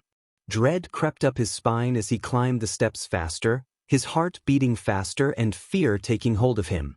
And then there he was, his head in his hands and his legs slung over the metal platform, linked together tightly. Dobby sat down next to him. He didn't say anything. He didn't have to. I'm sorry, Izuku said through his hands. Dobby was stunned. I'm so sorry. He broke. I'm sorry for getting angry and yelling and saying I didn't need you, and for never leaving you alone, and for crying and running away. I don't even know why I got so mad, but I'm so sorry, Dobby. He bawled openly into Dobby's sleeve, barely able to even get his words out between the sniffles and sobs. Kid, Izuku, it's all right. It's more than, all right. Well, no, this situation isn't all right. I mean, you don't have to be sorry for any of that. Dobby reassured. He had a feeling he should reprimand him or something, or at least make him apologize for running away, but he couldn't. He literally couldn't be angry at the kid right now. Really? He whispered carefully. Yeah, really. I screwed up. I shouldn't have left you to deal with everything all at once. That was selfish of me. You can ask me anything right now, and I'll answer you honestly. Dobby was surprised with his own words and the promise he'd made, but there was no turning back now. The offer also seemed to pique the kid's interest, as he lifted his head from out of Dobby's clothes. Anything? He asked. There was a hint of mischievousness in his tone. Thank God he wasn't crying anymore, at least. Yep. Anything. Dobby confirmed, preparing himself for a long night. Izuku gave himself a moment, before blurting, Do you like dogs or cats? You are actually the worst, he declared, elbowing the giggling Midoriya gently. Dogs, but I like cats too. Now ask me something serious. Izuku stifled his laughter and then stilled for a second. He looked away and rocked his legs back and forth. Why don't you like red? That one was easy. He was sure the kid had already pieced it together. He was really smart, but it was an easy starter question, an icebreaker, if you will. Endeavor has red hair, and I already told you why I don't like him. Put 2 and 2 together and ta-da, I don't like red. Next question? Another pause. How did you get? He reached his tiny hand up to poke his face. Those? He ghosted his hand over them before lowering to tug at his shirt, unsure. This is what the kid wanted to know most. Dobby had his answer prepared already, anticipating the question in advance. Well, I have a fire quirk, as I'm sure you've picked up on. It can get really hot sometimes, when I use it a lot, so it can burn me. The places where I have scars are the places my fire spawns when I go past my limit. Does it hurt? Does it hurt? Does it hurt when I put pressure here? No, not usually. Only when I overdo it. The lie was unnecessary, but felt required. Midoriya hummed in response and looked down at his hanging legs, swinging them casually now, instead of compulsively. Do you have a family? He asked. Everyone has a family, kid. He stalled so he could think of something on the spot. Mom split when I was little and I was never close to my dad. No siblings, either. It would be easier to uphold something that wasn't exactly technically a complete lie, as long as he was careful. Dobby could tell how his answers lined up in a way that practically screamed, "Look at me. I'm Endeavor's kid." But Midoriya seemed to take everything he said as fact, not seeming skeptical in the slightest. Izuku was pure and trusting. It wasn't a trait Dobby wanted to break. What was? He stopped and rephrased. Did you like your mom? Now, Dobby could have said anything in answer to this. No would have worked. Never knew her would have sufficed. She was a good person. I think she could have been great. I could have liked her, but... Shoto NG, what's wrong with Shoto? Why is his face all wrapped up? What did you? Relax. This wasn't me. I would never ruin my masterpiece. He recoiled, confused, before looking back up at his father. A new horrified understanding in his glare. What did you do? Where is she? She was a threat to Shoto's growth, so I had to put her in a hospital. He's safe now, don't worry. Rage rolled off of in waves.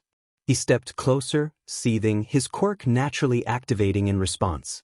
That's what you don't understand. The flames stung his arms brutally as they grew in heat, lighting the room up with blue. It's always you. Dobby? Izuku prodded, nudging his head against Dobby's arm. What? Oh, sorry. Yeah, she was pretty cool. I never knew her as well as I wished I did, though. He answered simply, hoping the casualness could cover up his lack of response. They were quiet for a long enough while that Dobby considered suggesting heading home, when, out of the blue, how does it still hurt? Her being G-gone, he lamented. His voice broke a bit at the end. And God, Dobby was such a moron. Of course the question about his mom earlier had been aimed to start up this type of conversation. Dobby could be insanely dense sometimes. No, not really, but I don't think your situation exactly matches up with mine, you know, he said. The kid didn't respond, sniffling and wiping at his face. It's okay to feel sad, kid. Or angry, or happy, or confused, or anything. Things like this are never black and white. Again, no response, but Izuku's crying turned more hiccupy and loud, and he gave up on wiping away the tears and snot. I miss her. Dobby stayed quiet, he didn't know what to say, but offered his arms in a hug. Midoriya welcomed the gesture, enveloping his small frame into the folds of Dobby's t-shirt, his sobs becoming swallowed by the night. We're going to get through this, kid. He hugged back tightly and swore to the stars. I'm going to make sure we get through this. So how does one approach dyeing hair? Dobby offered while Midoriya was immersed in his sketchbook, his new go-to pastime. Buying the thing was seriously paying off. Last night had been like all of the bad nights before, save for the fact that Dobby had to carry an emotionally exhausted Izuku all the way home instead of being able to just leisurely tuck him and keep him warm. Also, newsflash, the distance from the apartment to their hideout felt much longer when you're lugging an extra 60 pounds. It had been hard falling asleep that night. They had problems, lots of them. Problems that Dobby hadn't and really should have thought about long before now. His brain had managed to supply endless ideas for ways he was fing everything up, and Dobby took advantage of it. He kept a mental note on all of the rational things he needed to keep up on. Like hygiene, food containment, clothes, entertainment, The sketchbook wouldn't keep him occupied forever. Clocks, heaters, for the future when Dobby wouldn't be there, and communication methods, to name a few. For now, Dobby would just make sure the kids stayed happy. Happy and alive. The two kinda came in a package deal. He would start with spicing up his day with something new, and hopefully exciting. The kid, as it turns out, was thrilled about the idea when it was asked yesterday. Then, this morning, he asked if he could do it himself. On his own. First instinct? Hell to the F no. Wait, kid, where does it even say that you're supposed to get it wet? They don't have to say it, 'cause it's obvious. Hasn't anyone ever cut your hair before? They always get it wet before they start. I know what I'm doing. That's cutting hair, kid, not dyeing it. You said that I could do it all on my own. You promised.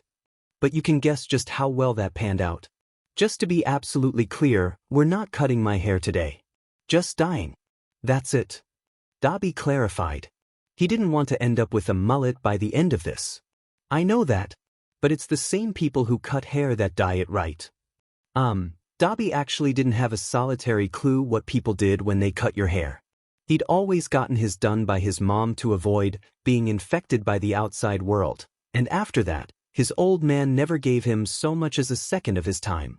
I mean, who has time to take their oldest to get a trim when you're too busy beating the shit out of your youngest? I take that as a yes, so wet it is. Before Dobby could even think about objecting, he felt the kid pour an entire bottle of water over his head, effectively soaking it. I believe that was a tad too much water. Dobby deadpanned through gritted teeth. But you have so much hair. Seriously, when's the last time you've even cut it? Well, and no, that is not me giving you permission to cut it, in case you were wondering. Dyeing it one thing, shaving my head is another. But, no buts, kid. I am drawing the line in the sand on this one, he said bluntly, because although Dobby was certainly a pushover, letting the kid use Chiapas scissors to go hog wild on his hair was on a whole new spectrum of bad ideas. Izuku huffed defeatedly but didn't say anything to push the subject further.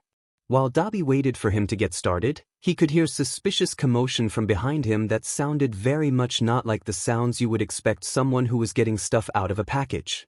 It was the last straw when he heard what sounded like something ripping. What in the world are you doing over there? Honestly, Dobby would consider it a win if he didn't end up half-bald by the end. Are you reading the instructions? Clearly, he questioned, hearing ruffling from behind him. What instructions? Izuku tittered. Oh boy. What do you mean, what instructions? Dobby was certain that when he'd picked out the dye he'd made sure it was starter pack with clear steps because, frankly, he had no clue where to begin when it came to doing hair. I mean there aren't any his words cut off mid-sentence.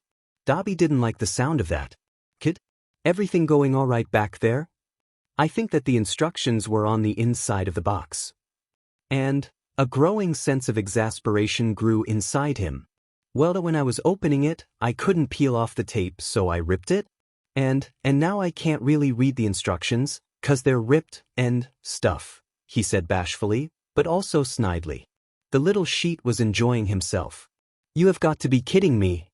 Dobby groaned, putting his hands up to his face. The kid tried to suppress his giggles, and Dobby reached his arm over the fold-up chair to snatch the pack from him. Gimme the box.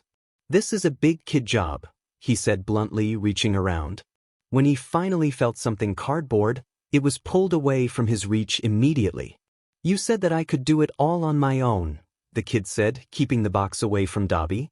Well, you can't do it if you can't even read what to do, he challenged, having half a mind to get up and grab it from the kid himself.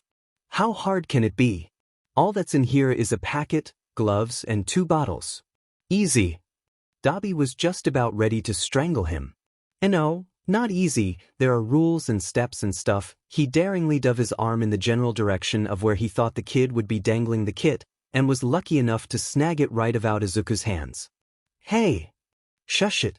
If we're doing this, we're going to do it right, he monotoned, surveying the damage done by the rip. But you said. I know what I said. And you will get to do everything. I just want to make sure that you don't somehow turn my hair purple or orange or something. That's not even possible. It's black dye. Trust me, kid, you would find a way. After opening up the box on the seams, not scrambling the instructions further, he could read enough to gather the main idea through the tear. It was pretty straightforward, but still needed to be done carefully enough that it didn't end up smeared on his face. Dabi assumed the stuff stained skin. Izuku would sure get a kick out of that. Okay, so the packet apparently has bleach stuff in it that has to be done first, so he plucked the packet out of the box and hurled it behind him, just barely missing Izuku's face. Begone! Izuku let out a startled from almost being socked with a packet of bleach powder. He retorted by picking it back up off the ground and shoving it down the back of Dabi's shirt. What the freeze-dried raisins? He shook it out of his shirt and tossed it to his side, grateful it hadn't broken open in the process.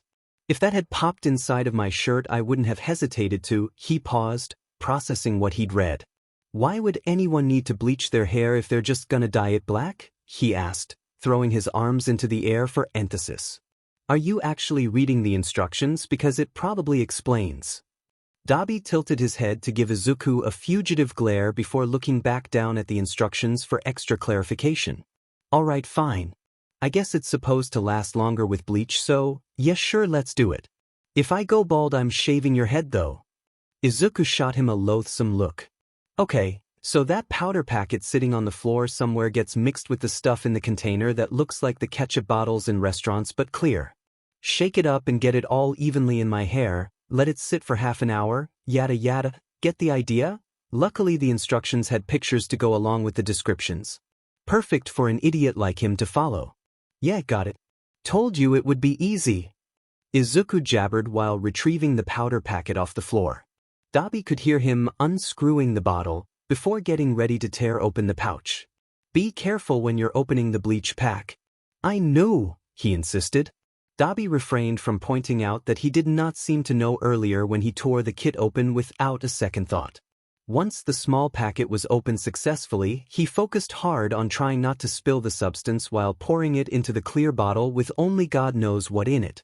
He finished with minor spillage and begun to shake it vigorously, jiggling up and down as he did so. I think it's mixed, kid, get to it already? Izuku grumbled something along the lines of, yeah, before adding some bleach onto Dabi's hair and kneading it in with the gloves. Whoa, Dabi, it turned blue. I thought it was supposed to turn white? Why isn't it working? Izuku asked while smearing the stuff around. Don't ask me.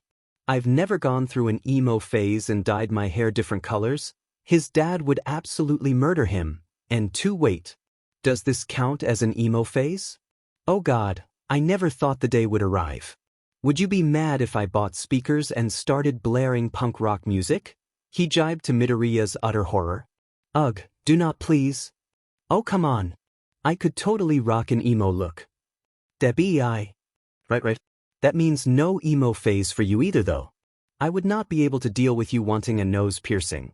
The mental image of Izuku, a bubbly innocent kid, in punk clothes and emo hair, was hilarious. He seemed to take a second to audibly blanch. If I ever go through an emo phase, you have permission to wax my eyebrows in my sleep. Dabi gasped and threw his arms up with jazz hands, whispering, the privileges. The kid snorted in response, and Dabi remembered what he'd been asking about in the first place. And to answer your question, I don't think you're supposed to see the effects right away. It's said to let it sit for half an hour, so I imagine it won't magically poof my hair to white. The kid hummed in acknowledgement and continued squirting the stuff over the rest of his hair until there was none left. He stepped back, as if admiring his work from a new angle. Oh hey, it's working. It's starting to get white at the tips. They didn't have any mirrors, another one of those common household items Dabi would have to add to his list, so he handed Midoriya his phone to take a picture. He was right, the bleach seemed to be working its way from the ends to his scalp. I'm going to set a timer for 30 minutes. Then it's supposedly safe to wash out. After that, they would scrub it out and start the hair dyeing process. Dabi was pretty sure that there was supposed to be a gap of time separating the bleaching from the dyeing, but neither of them was patient enough to wait another day. Dabi just wanted this over and done. He set a timer on his phone, and they only waited about 20 minutes of the time before disaster struck. Dabi was scrolling through the news, scanning it for anything useful or important that he should note, when he started feeling a weird hot itchiness around his head. At first, he marked it off as a small side effect of the bleach, refraining from scratching it to avoid accidentally turning his hands white or poisoning himself or whatever. He kept distracting himself with dumb free apps he'd never bothered to delete years ago while simultaneously trying not to let the persisting itch get to him. But then it got worse. Dobby had to nibble at the inside of his mouth in order not to slur curses under his breath or yell as the itch turned into a growing burning sensation spreading over his scalp and neck. It wasn't even that it was particularly painful, it's just that it didn't go away and kept increasing and spreading as it scalded his face and arms, and the fire wouldn't go out, it just kept growing. Dobby stood up, startled by the intrusive thought and his not entirely conscious movement, before caving in and heading towards the bathroom. His hands hovered over his head, not wanting to touch the bleach. "Hey, Dobby. You're not supposed to wash it out yet?" Midoriya protested, getting up from whatever he was doing and following him to their bathroom. "Nope, I'm getting it out now," he insisted, grabbing their water filter and pouring the clean water into a bucket. The bathroom was looking 10 times better than it had when they'd gotten there initially, but it still had a long way to go. At least it was clean, so that when Dobby faced the sink while he was pouring the water over his head, he at least wouldn't GG. "Well, why? There's still like 10 minutes left, right?" he asked bemusedly. Dobby tore his shirt off in seconds to save it from getting ruined and discarded it on the floor. "It started burning for some reason, and honestly I can't help but feel that you are the root of the problem." Dobby had supervised Izuku along the way the entire time, and they hadn't strayed from the instructions once. The box said nothing about your head catching on fire, so it was safe to assume the kid had messed something up along the way. "Hey, I did everything right. It's not my fault your hair is toxic or something," he asserted, still clearly entertained and luckily not insulted or hurt from the assumption. "Well, whoever's fault it is getting off my head," he articulated firmly, scrubbing at his hair like a madman with one hand while pouring water from the bucket with the other. Izuku, against all odds, stopped pestering him and started full-blown cackling.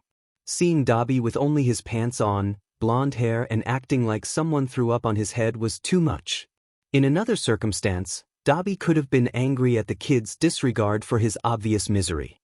This time, however, he almost felt like laughing along with him. He surely did look ridiculous, and the kid's laugh never failed to make him feel warm and proud of himself. By the time Dobby had it all rinsed out and the pain had dulled, Izuku had melted into a puddle of giggles on the floor. He grabbed a towel but, glaring at Izuku, instead started flinging his head back and forth like a wet dog, effectively sending water everywhere. Izuku sobered up his giggle fit when he started getting showered with water. "Hey, watch it. You have a towel, you heathen, hey, stop it." He got up and bolted from the bathroom to avoid the spray, and Dobby grinned shitheadedly with satisfaction before actually drying his hair like a normal person. He got into an old shirt that he wouldn't have to worry about ruining, which he really should have done in the first place, and headed out to repeat the hell once again. Dobby entered the room to find Izuku hanging backward off the edge of the couch, playing with his phone that he'd left unsupervised when he made his mad dash to the bathroom. The news had been left open when he'd left. He immediately sprinted over and grabbed the phone, worried that the kid had seen something ugly on the news, or his account name, or something. "What the hell, Midoriya? You know my phone's off limits, you can't." He was met with the camera app opened. A breath he didn't even realize he'd been holding was let out. The kid had only been taking pictures, that's all. He looked back at Izuku, who seemed genuinely startled by the sudden outburst, and was eyeing him with confusion and slight concern. Of course he'd overreacted. Of course. He kept up the pissy facade, as to not come off as a lunatic being freaked out about a kid taking pictures with his phone. "You can't just use my phone whenever you feel like it, kid. You know, privacy and all." He reprimanded sternly with literally no actual heat in it as he opened the photo gallery. He was greeted with about 10 to 15 images of Midoriya, grinning and giggling mischievously at the camera. It was obvious they'd all been taken in the same 10 seconds with how blurred the pictures with his movement were. It was becoming increasingly harder to pretend he was angry at Izuku when he felt whatever was the exact opposite of anger. How could you look at those pictures and not feel an overwhelming urge to smile? "You won't delete them, will you?" Midoriya asked, his lower lip sticking out dramatically. You took like 20 blurry pictures. Of course I'm deleting them. He didn't. You're so mean. I was just trying to be nice. He seemed to only be half joking. Every fiber in Dabi's being wanted to tell him that it was completely fine and he liked the FING pictures, but he instead kept to his dumb pattern and merely stuck out his tongue to tease him. The lag in conversation that came after his gesture threatened to become awkward, so Dabi started a new one where they'd left off. Anyways, I honestly don't even want to see myself with blonde hair, so let's get this over with. Izuku flopped off the couch like a dead fish with a quiet, okay, and followed him back into the bathroom. He still looked kinda deflated. Dabi only hated himself a little for that. Is this just like the bleach? Izuku asked, ending their short fog. Dabi quickly skimmed through the instructions, just to make sure, and grimaced when he saw how easily this stuff could stain not only clothes, but skin as well. You're supposed to do it in sections, get some dye, fully saturate it, and don't get it on my skin or you're gonna want to turn into Sonic before I have enough time to catch you. Sounds simple enough? The steps were just annoyingly complicated enough for Dabi to know that something was going to go wrong. What's saturated mean? Izuku took back the box and pulled on the second pair of gloves provided, that were far too large on him, as he asked. At least he'd perked up. It means a lot. Just add a lot. Also, you're supposed to shake the bottle before applying, it says, he added as an afterthought. Dabi could hear the kid shaking up the bottle of dye behind him, this time hopping up and down as he did so. It was moments like these that Dabi truly grasped just how young Izuku was. How young Dabi was. Best not to think about it though, especially when they were finally having fun. The kid opened the bottle with a pop and immediately gagged at the smell. This is disgusting. Dabi turned around again and snatched the bottle, sniffing it. I don't know what your problem is, it smells fine. Kind of fruity, actually. Better than the bleach, at least. Izuku gave him a disgruntled look and took the bottle back. He tentatively squeezed a glob onto his fingers and took a patch of hair, smearing it on messily. Gross, it's slimy, he whined. You're wearing gloves, aren't you? Dabi countered, rolling his eyes. But it still feels weird, he complained. And the bleach didn't feel weird? Just deal with it. The bleach was in a bottle and it wasn't slimy, he shot back. Dabi could have come up with some other snarky remark, but settled for grumbling quietly while the kid worked. The silence got boring after a while, and Dabi didn't want to take out his phone. The risk of Midoriya peeking over his shoulder and seeing the pictures when he turned it on was too high. So he goaded, Is my hair orange yet? I know that I have a bottle of black hair dye in my hand right now. And I know that I know that. Doesn't make it any less fun to bring up, he answered easily. They bickered back and forth while Izuku finished up, doing a surprisingly clean job and only smearing a bit of dye on the back of his neck. It was so minimal, though, that Dabi didn't even mention it. The kid deserved a win. Nice work, kid. Dabi got up, ruffling Izuku's hair on his way out of the bathroom to set the timer on his phone, and now we wait. Midoriya grumbled to himself in frustration, putting unnecessary amounts of pressure on the back of the pencil as he erased away the mistake. Bits of the paper could be seen amongst the eraser shavings as he brushed them aside fervently, biting his lip in irritation as he did so. Izuku had been trying to draw the same arm for what felt like hours now, always rejecting the result and trying again. He didn't want to start over entirely when he was so proud of the rest of the picture. It was of all might waving, but the area where the arm was supposed to be was so screwed up that it took away from the image. He angrily clapped his sketchbook shut, begrudgingly deciding he'd work on it later. The sudden noise seemed to get Dabi's attention, and he eyed him with an expression Izuku couldn't quite place. Izuku could tell the older's natural first reaction would typically be to tease, but there had been times recently where he'd simply blown up. He'd be fueled with such a foreign and frustrating aggravation in seconds for no reason at the slightest thing, and he didn't even know why. It confused Izuku, and he'd always be too ashamed of the outburst to apologize after, so nothing was ever done. Dabi never made any attempt to bring it up either, so Izuku assumed that meant it didn't bother him. Hopefully, anyways. He'd mentioned before that it was okay to feel strong emotions, that it was normal, but Midoriya had a hard time figuring out why he was feeling anger of all things. He went into a lot of heavy moods with oddly placed emotions for no reason at all. He felt sad.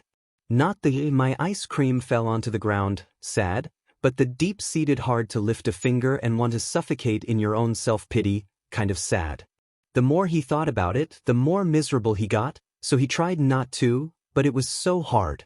Izuku tried his best not to cry, or do it quietly, because Dabi already had so much on his plate already. It was the least he could do. Even so, an annoying part of him wanted Dabi to see him crying. He wanted Dabi to see his tears and hold him, and tell him it's alright whenever he got that way until he cried harder. But Dabi had better things to do, and thinking like that was selfish, so he tried his best to keep it to himself. Plus, everyone feels sad when bad things happen. He can at least understand where it's coming from. People get sad when things die. It made sense. The anger didn't. The anger came out of nowhere, and it wouldn't go away. Just like the sadness, it happened for no reason, and it happened all. The way Dabi's voice sounded could set him off, his toe nicking the edge of a wall, drawing, drinking, eating, and the list went on. Sometimes, Midoriya could feel sad and angry at the same time, and he'd start feeling mad about something he should be feeling sad about, and he'd start crying, and then he'd get angry that he was crying, and when Dabi asked him what was wrong, he felt just about ready to scream at him. Yeah, the sad anger was frustrating and confusing. But even that wasn't as bad as the feeling of numbness. It scared him more than everything else combined. It came around when the sadness was supposed to. Picturing doing things with his mom almost always made him sad, and sometimes certain activities or items did too. Sometimes he'd think of her on purpose to get sad, and he had no idea what that was, but that's beside the point. The point was that he'd think of her, and sometimes he didn't feel anything. Not anger. Not sad. Not happy. Just emptiness. He could picture the way her body would envelop his in warm and affectionate hugs that she knew he needed, or how she always tried her best to help and take care of him, no matter what. He could bring up memories of baking on late nights and watching shows together snuggled up on the couch on early mornings. He could even relive that one memory that he shouldn't think about in vivid, horrifying detail. And he felt nothing. He couldn't bring himself to. The attachment was dead. He couldn't even cry. It was absolutely terrifying. And a part of him, a buried and disgusting piece of him, craved it in a way that repulsed him. "Hey, Midomon, you good over there? You've been staring at that stain on the ceiling for way too long," Dabi prodded carefully out of the blue, mindful of his mood swings. Izuku shook his head to clear his dark thoughts away and turned his attention to a moderately concerned Dabi. It was for the better that he'd interrupted. It probably wasn't good for Midoriya to think so much about it, especially on a day as important to prove himself as this one. His mind was used to overanalyzing practically anything after all. Yeah. He couldn't think of anything else to say. The older paused, seeming to think through his words cautiously. Cool, Dabi mumbled, looking down at his phone without really reading what was on it. He clearly still had more to say, but didn't know how to say it. So, I'ma be heading off soon. They want me there in 30, but it's better to be early than late. Good first impressions, you know?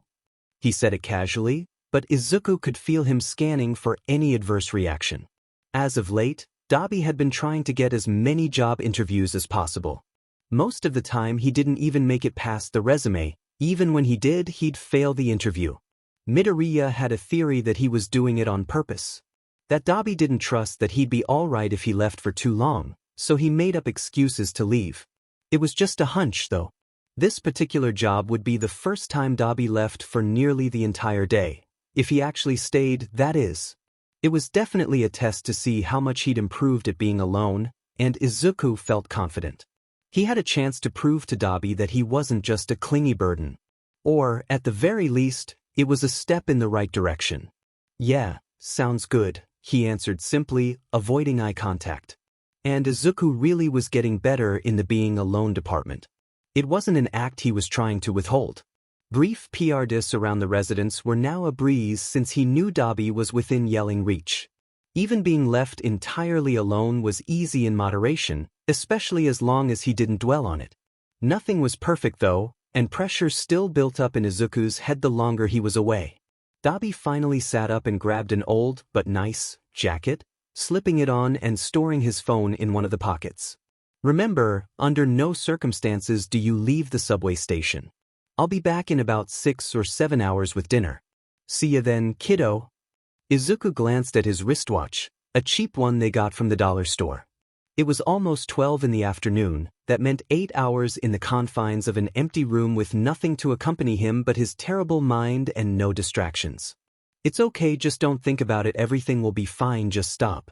Dabi turned around to give him a quick wave goodbye, but hesitated when he saw his likely visible distress. Hey, relax kid, don't sweat it, he reassured, taking a few steps forward before crouching down to meet his face. You've done this before and you can do it again. When I come back, we can eat really unhealthy food, and I'll tell you about all the pissy customers I'll inevitably end up dealing with. I'll even snatch a chocolate chip cookie for you. Deal?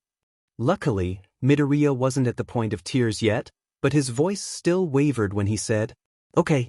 The cookie sounded nice, though. Dabi ruffled his hair playfully, eliciting an agitated huff from Midoriya, and stood back up. That's the spirit. I'll be back before you know it, I promise, he soothed with a smile, and a few quick finger guns shot in Izuku's direction. With that, Dabi closed the door and was gone, leaving Izuku to deal with immediate and crushing atmospheric stillness. He took a breath as he felt the warmth of where Dabi had messed his hair disappear. His hands were always unnaturally temperatured and flopped onto the floor in defeat.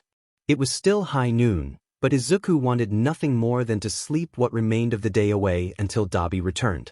The desire only proved to upset him, as he kicked fruitlessly at the floor in response. Man, he really couldn't do anything on his own, could he? He found himself for the first time in a very long time longing for a friend. The thought was practically alien compared to what his mind had been busy with for a while, and he embraced the newness with open arms. Yeah, a friend would be awesome to have. Even one just conjured up from his mind would do. He supposed Dabi was his friend, but the label didn't seem to fit in his head quite right. Which was strange, because what was Dabi if he wasn't his friend? Midoriya benched the question for later. Rule number 1 of being alone was not to think about anything that could make him worry, and Dabi was on the top of that list. He subconsciously fiddled with his fingers. The pinky on his right hand clicked when he bent it, and didn't go away when he popped it.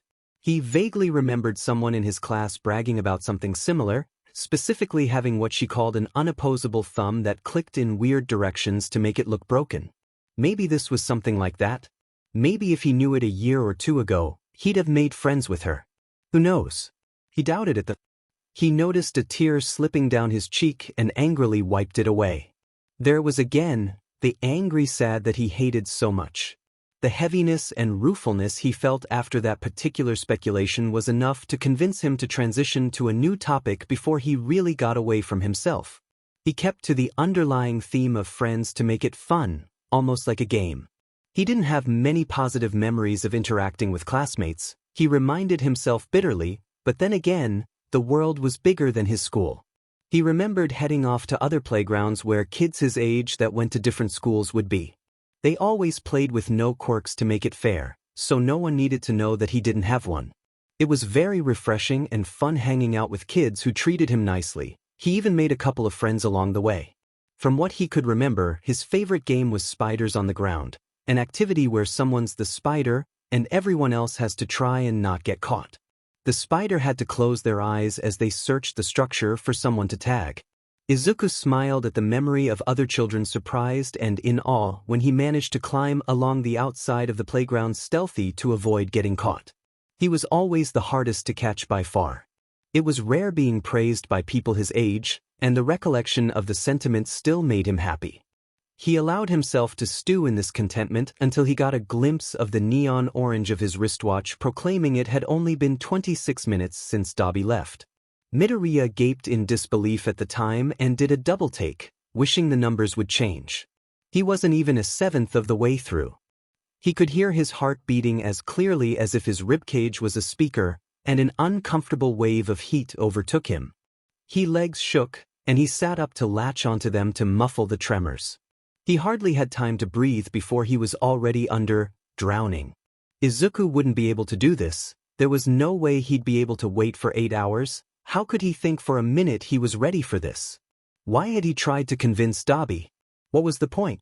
The distance from now to the future where 6 hours pass seems so far away, no, unreachable.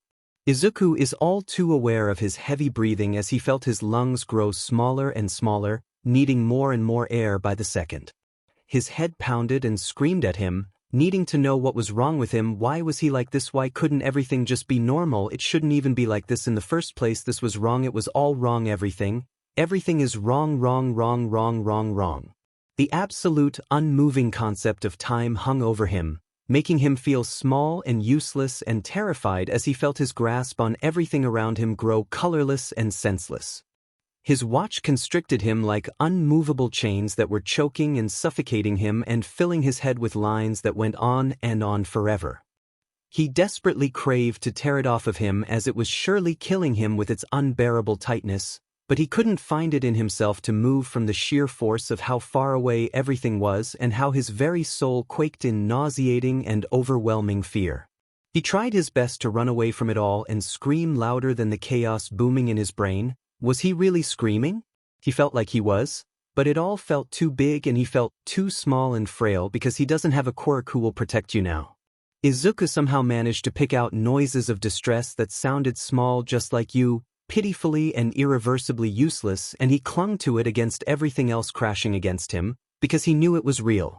He followed it until it grew closer and bigger to him than everything else used to be until he was back again, feeling the ground and smelling Lysol and seeing through tear-blanketed eyes the door he'd never turned away from.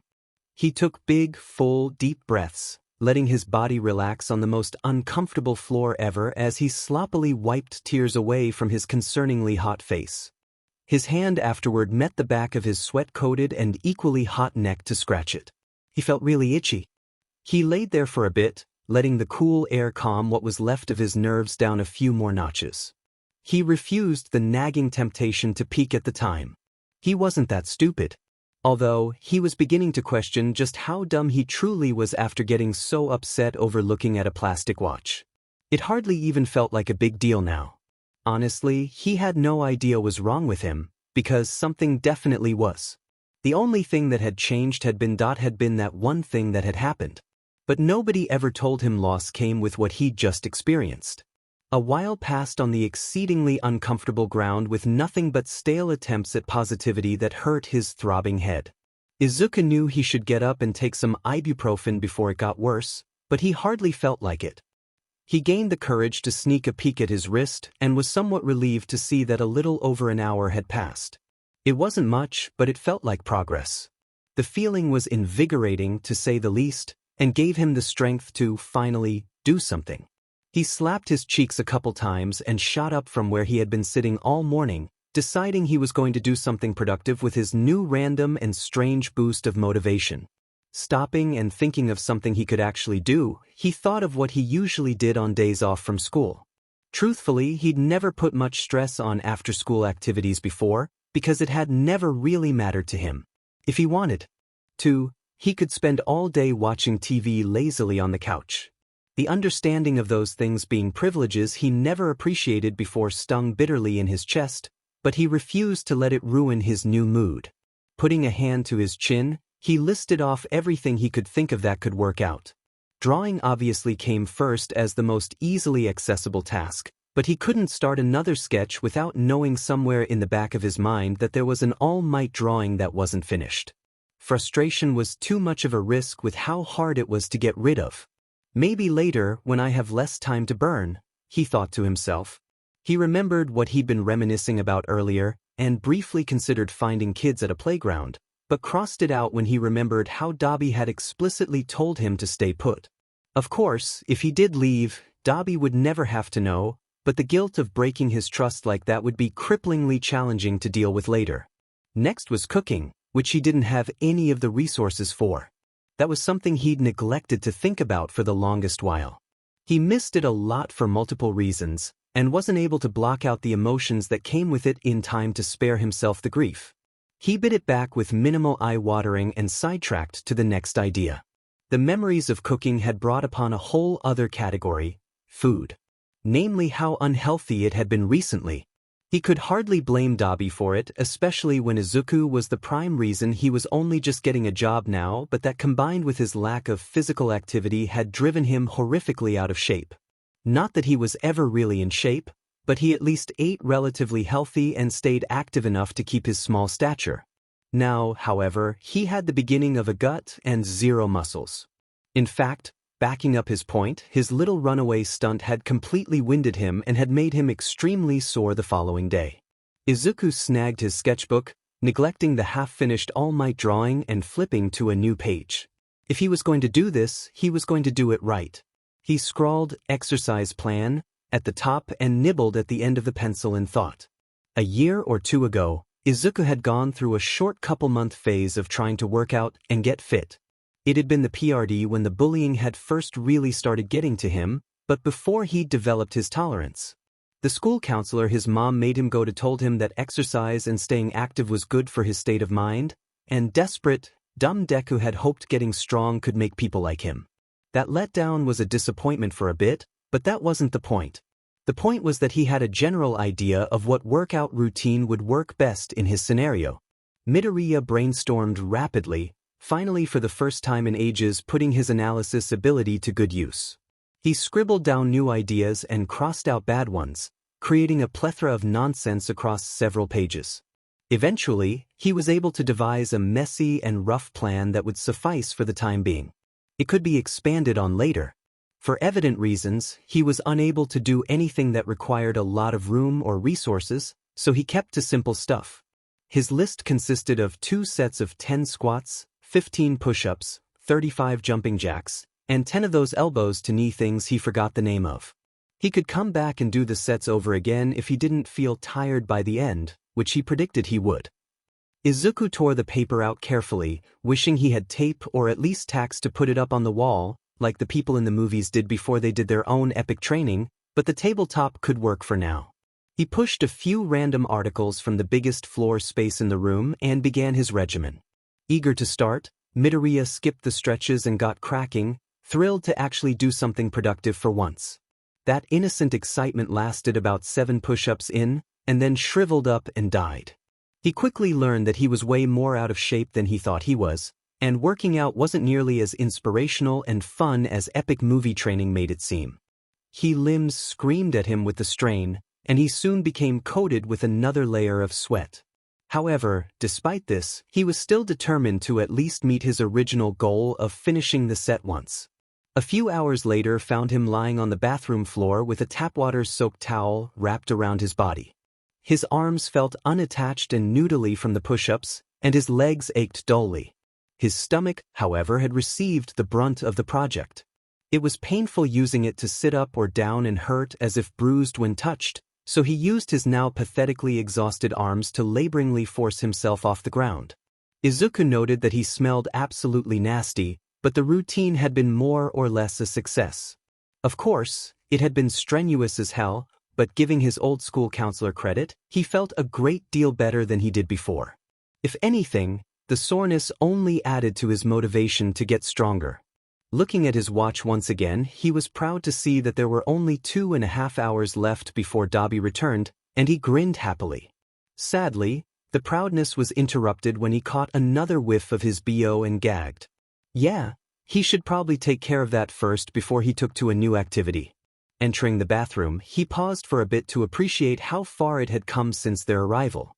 It still wasn't much, but it was the cleanest room in the house thanks to hours upon hours of scrubbing and cleansing on Dabi and Izuku's part.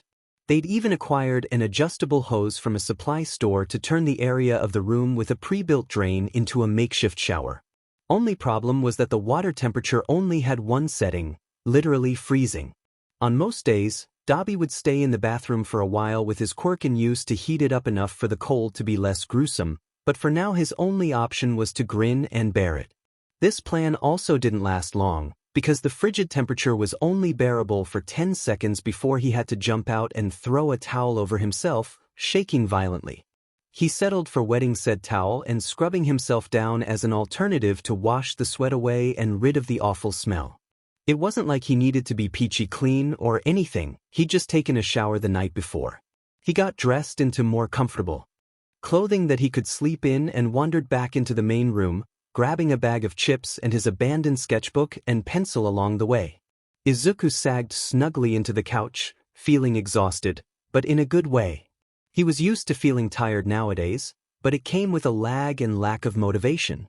Right then, the tiredness he felt was anything but that.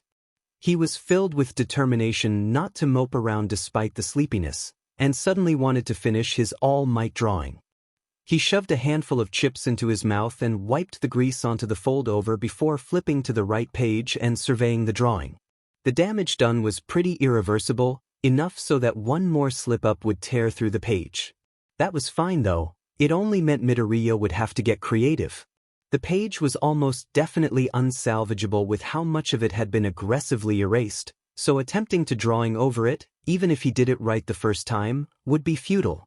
A better idea would be to trace the original drawing onto a new piece of paper for a clean slate, but the parchment was too thick to see through. Izuku got up on his knees and leaned towards the closest lamp, holding the wrecked paper over the light.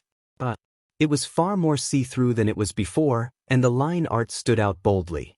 He ripped out a blank page and put it in front of the old sketch before placing it over the lamp again and grinning. It would be easy to trace now. He spent the next couple of minutes holding the 2 pages in the light with one hand and lightly tracing with the other. Izuku then sat back down, his arms aching terribly from the earlier workout and now holding them up for so long, and went over the sketchy impressions with bolder strokes to define the line art better. He got the arm right on his second try this time, and even went through the trouble of getting some colored pencils as a finishing touch. Once the masterpiece was finally complete, he was happy with the drawing and, more importantly, with himself. All Might smiled triumphantly at him, and Izuku smiled back. When Dabi returned, Izuku would have to ask him to buy a frame, or at least tape, to put it up somewhere. It was the best thing he'd drawn in forever, something he was genuinely satisfied with. Midoriya felt an oncoming yawn and didn't bother to suppress it. It was getting late, and as much as his original plan was to prove himself to Dabi through being conscious and victorious when he arrived, he felt that he had earned a well-deserved good night of sleep. He tumbled to his side into the nest of blankets and immersed himself into them, far too sleepy to turn even one of their many lamps off. Izuku had actually done it. He'd found a way to stay sane and productive for over 6 hours on his own. He smiled to himself brightly, hugging a nearby pillow close to his chest in glee. He imagined Dabi next to him, hugging him, telling him how proud he was. He imagined the cookie he would get to have for breakfast. He imagined his All Might artwork hung up on the wall in all of its glory.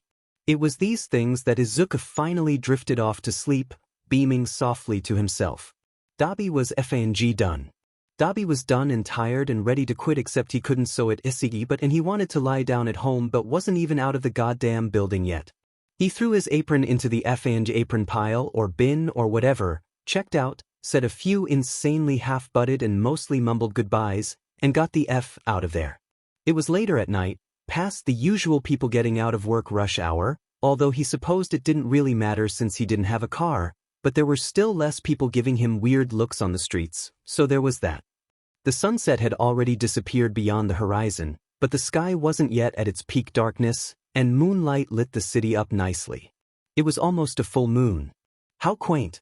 The walk from Starbucks to their little hobo house was a moderately short one, but it was enough for Dabi to regret existing just a little more. He'd follow the main street for a couple blocks before veering off into the more discreet backroads for the rest of the way. This last step wasn't entirely necessary, but it only lengthened the trip by a little and helped him avoid some of the more busy street cams. Dabi stopped off at some off-brand family-owned Japanese takeout place that he had no chance of remembering the name of. They seemed very nice though, so maybe he should have, and meandered through a few more backstreets before finally arriving at the entrance of the subway. He was thankful he hadn't put the planks up before leaving that afternoon. It spared him the 5-minute effort of taking them off. Entering the living room, Dabi prepared for the worst, but instead released a breath of relief at the realization the kid was sleeping peacefully already. He relaxed and allowed the tension that had festered inside of him all day to evaporate as he stored the takeout and cookie away in their food lunchbox thing. It would make for an easy and filling breakfast. He was also glad that the kid wasn't awake, because this way he didn't have to answer any questions. Dabi was definitely way too tired and on edge to relay the experience without snapping. He numbly flicked off of the lamps before shedding his jacket and hanging it up on the rack. Dabi climbed into bed with Izuku, his belt pressing uncomfortably against his side. He suppressed an audible curse of discomfort and settled for frowning slightly as he buried himself in covers. Dabi wanted to take it off, but now that he was completely settled in, he didn't want to risk waking Izuku up with the movement. Dabi! Oops. Too late. Yeah, I'm back, kid, he murmured, turning his frown into a slight smile. The kid was turned the other way, though, so he couldn't see it anyway. He wasn't sure why he did it in the first place. It felt right. Let's save the talking for tomorrow, okay? I think it'd be best if the two of us got some shut-eye. A beat, and Dabi almost worried he'd said something wrong. Mumke, Izuku finally replied quietly, hugging his pillow tighter. He didn't sound upset or disappointed, so Dabi nodded. He was tempted to succumb to his own exhaustion and leave it at that, but he still wanted to say one last thing. And Izuku? He tried despite himself. The kid turned his head to signify he was listening, even though he couldn't see through the pitch-black darkness. Emichim? Dabi swallowed. I'm proud of you. A sheet, that was far more awkward than before. Maybe he should have left it where it ended. The kid was still, so still, in fact, that it was clear he was straining to do so. Slowly, he turned his head back and settled again, forcing his body to go limp in false casualness. Thanks. There was something in that thanks that made Dabi's chest go warm and his mouth quirk up involuntarily. Something that was practically invisible. To anybody else in the world, Dabi was sure it sounded like a simple, meaningless gesture of dull appreciation. An overused word that wasn't even said in a particularly fond way. To Dabi, though, it was so much more. It was laced with true and genuine endearment like nothing he'd ever heard before. And in that moment, Dabi wondered to himself. He wondered, is this what it felt like? What it felt like to love somebody? Dabi parted his way easily through acres upon acres of tall and moist grass as he wandered capriciously. There was a soft, cushioned straw bedding beneath him that was nice against his bare feet, and dew from the surrounding flora dampened his shorts and legs lightly. The sun was present, but not overwhelming, offering him a gentle and comforting warmth. The air smelled subtly of something sweet, but it was so faint Dabi nearly missed it. All was still, calm, and quiet. He continued walking straight forward with no destination in mind, simply enjoying the imperturbability. Suddenly, in the distance, there was smoke. Dabi smelled it before he saw it. It quickly overtook the slightly sweet aroma and made Dabi frown. He wouldn't turn around, though. He was walking in that direction anyway, and changing course would be annoying, so he continued out of curiosity. The actual sight of the reeking fumes practically phased out of nowhere, as if there was an invisible fog masking his surroundings. It was unsettling. He trekked on towards the source despite this. Dabi wanted to know what was burning, but a nagging, unexplainable urge told him to turn around. Warned him that it was pointless. He ignored it. The closer Dabi got, the larger and more pungent the exhaust cloud was getting. It tainted the once blue sky and blocked out the sun, making Dabi feel suddenly cold. The nasty stuff was making it kinda hard to breathe. He used his shirt neck to cover his mouth. The voice was getting more desperate now, heeding and imploring him to leave, but Dabi refused. All he needed to do was see it once, and then he could go. He had to know. All at once, the coolness from the lack of sunshine was swept away by an oncoming gust of thick heat and smoke. Dabi produced a startled noise when it hit his face and made his eyes sting and water. He used his free hand to wipe his eyes as he rasped, but he kept on. Finally, he was close enough to see the origin. It too had phased out of nowhere, just like the smoke, but at a farther distance. He couldn't yet make out what it was. He sped up his walk to a near jog, because literally all that he needed to do was know what it was and then he could get the hell away, but he just had to see what was burning. There was desperate screaming hammering at his head now, demanding and begging that he absolutely couldn't be there anymore and that he had to leave right away or something really bad would happen. It took all Dabi had to soldier through it. It was impossible to ignore now, as he powered forward. Then Dabi saw it. Or, more specifically, it suddenly just teleported directly in front of him all at once. It was the house Dobby had grown up in. House. He stood in his place, just kinda standing. The wood crackled and yelled as the place was devoured by fire that was red and angry. He wasn't sure if he was happy or not about that. The voice had gone dead silent. But hey, that was cool because another one replaced it from inside the house. Dots? Dobby turned and then ran. He ran as fast as he could, pretending that he couldn't hear how the voice feebly cried for him to wait as it presumably ran after him. The sky was no longer blue and the atmosphere no longer peaceful. It seemed that the smoke from the fire had contaminated everything, and Dobby was heaving it in laboringly in gasps as he sprinted away. The voice was relentless, though. He couldn't shake it. Please, please don't leave me. Don't go. The young and far too recognizable pleading broke at so many parts as he practically sobbed them out, but there was no way Dobby would be able to face it. Not after what he'd done.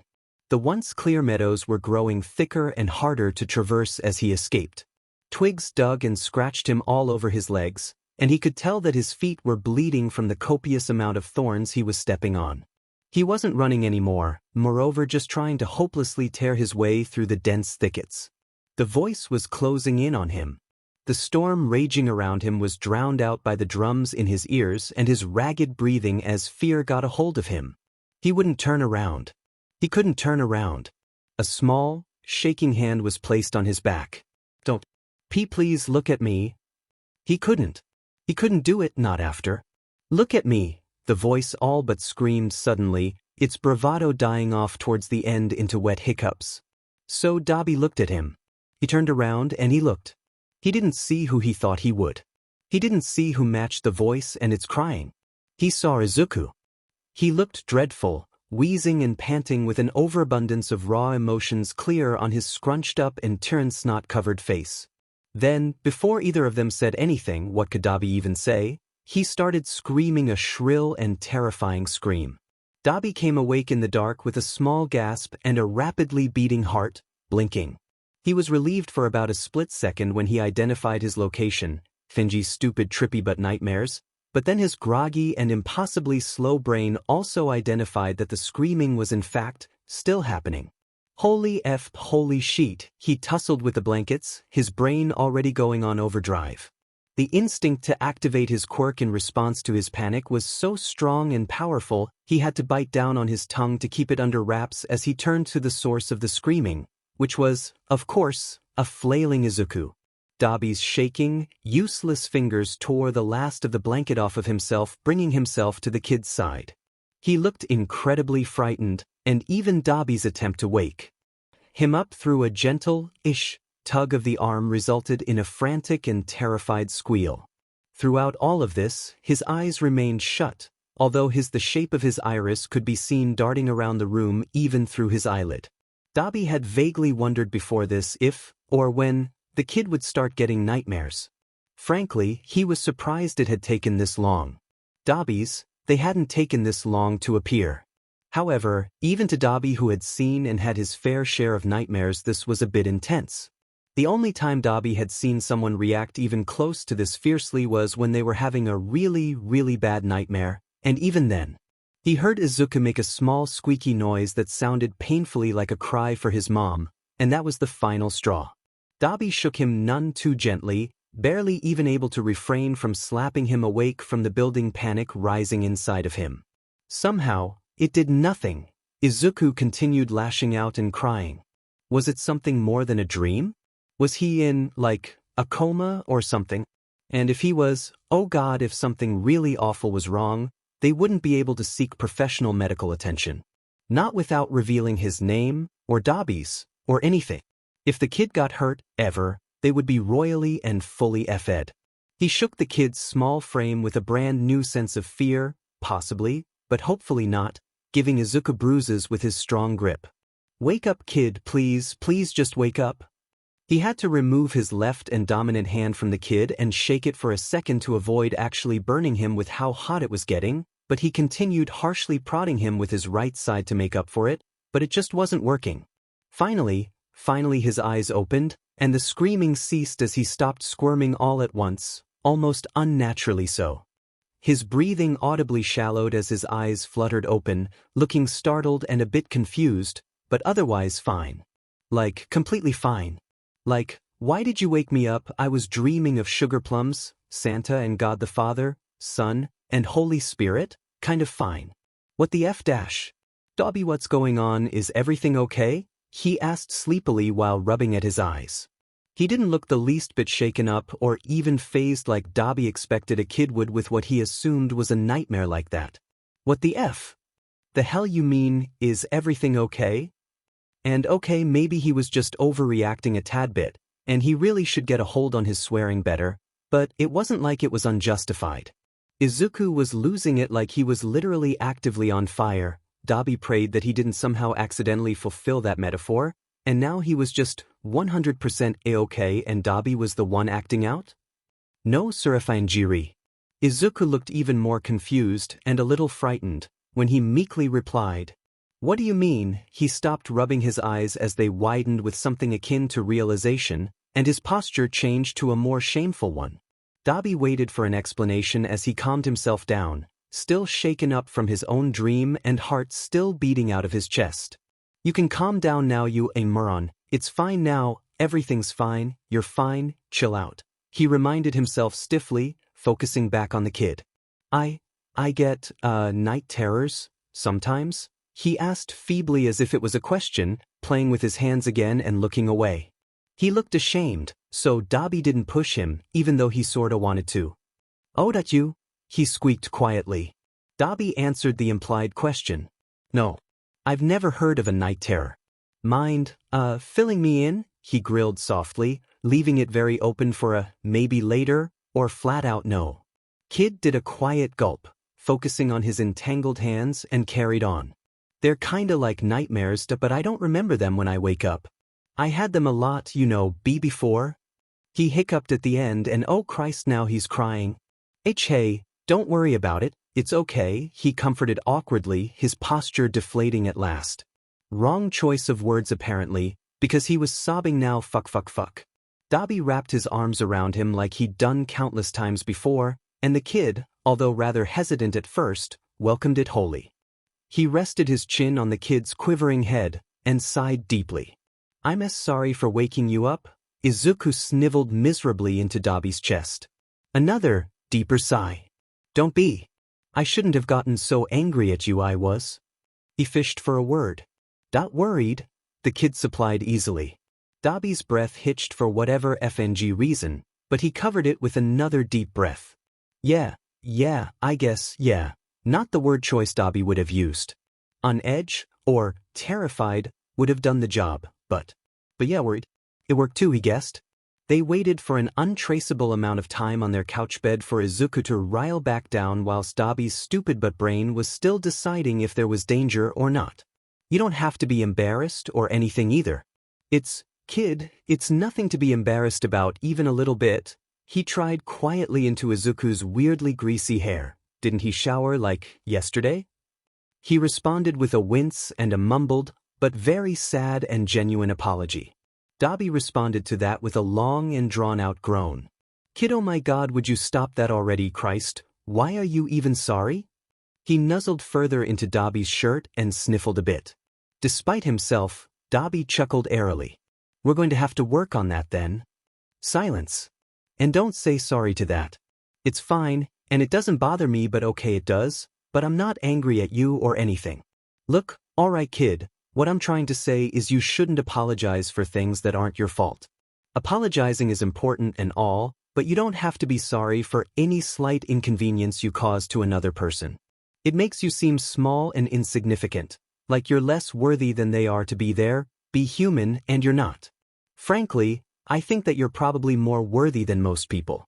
So please Izuku, for the absolute love of God, don't say sorry for having night terrors when you're the last person on the list to be blamed." Dobby lectured sternly, but kindly even still. Izuku didn't respond at first, but it didn't take long for him to hunch over even further, arms tightening around Dobby as he shook and sniveled against him once again. Somehow, however, it didn't make Dobby feel worried, or troubled, or even sad. He felt contented.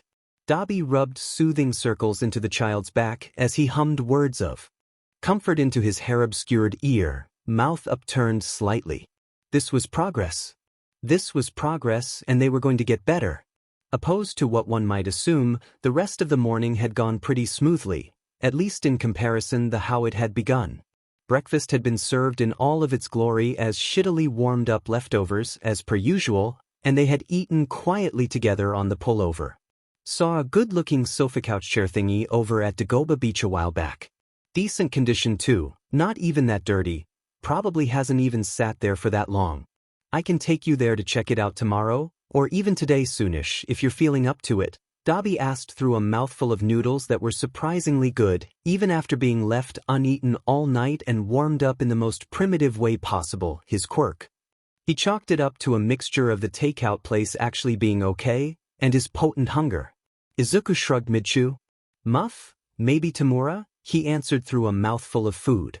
He too seemed to be enjoying said crappy meal far too much, so making sure the kid was eating well was just something he'd have to watch more closely. Maybe he could buy some healthy Nature Energy protein granola bars from a supermarket for them to snack on. Anything was possible, now that he actually had a job. Speaking of said job, that was in Dobby checked his phone about an hour now. Izuku's night terror had actually woken Dobby up around the time he was going to get up anyway, which Izuku had frowned at, saying that that wasn't normal for them to happen at that time, so no harm done in the sleep department. Not that Dobby particularly cared anyway, but it was nice having a good night's rest when he had to work again. And again. He had work almost every day. For a really long time. That was how worked. This was going to SCK. Dobby's first day hadn't been too bad, all things considered. One of the managers had shown him around and introduced him, and yada yada. It was mostly unnecessary because he'd been required to read the place's handbook in advance to even be considered, but whatever.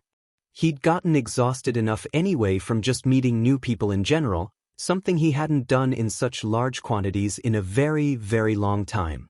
Forever. Probably ever. Another paper in the literal room full of file cabinets marked, things you should probably try and fix but realistically never will, his life was becoming. Overall, the job was sheet, but it was sheet Dobby was almost sure he could handle.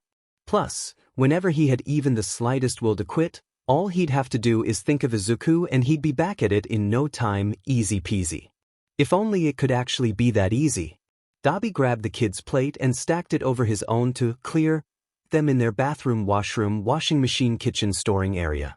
He tried to tell himself that he'd take care of washing them when his shift was over, but he knew he would be lying to himself. If he had been tired yesterday, he was going to be absolutely wiped doing real work. Hey, Izuku, mind washing the dishes while I'm gone? Dobby called from across the room. Oh yeah, sure, came Izuku's slightly delayed reply. Dobby went about getting his stuff together to prepare for work. His formal apron was kept at the workplace to prevent him from losing it or stealing it or something, so there truly wasn't much in the prep work. A thought came to his mind as he was brushing his mop of dark hair to look less thug-like. Oh, by the way, how'd you manage yesterday? He turned his head towards the kid's general direction, regarding him, even though his back was turned away. Fine, I guess. Well, that was a pretty dry answer for as big of a deal as it allegedly was. Better question, what did you manage? Assuming you didn't sleep it through, he teased lightly. Izuku took a second and came back with, I just read and drew is all why? He sounded peeved and defensive, almost. To what, Dobby couldn't piece together. He didn't think he'd sounded rude or invasive or pesky when he'd asked at all. Dobby shrugged it off, probably just the beginning of teenagerisms coming around. He wasn't looking forward to edgy, rebellious. It's not a phase, Izuku in the slightest, but he'd deal. Dobby loved the brat too much not to. That sounded so weird to say out loud, or think out loud or whatever. It sounded weird. Not necessarily in a bad way, but just weird. Alright, well I'm going to head out now, take care. Wow, now Dobby was starting to sound like a mom, what the F dash? Donna, like burn the place down please? And that sounded like an insult, didn't it? What the F was he doing? Dobby cringed a little at his words and Izuku just gave him a look that just said, please go already, so he did just that.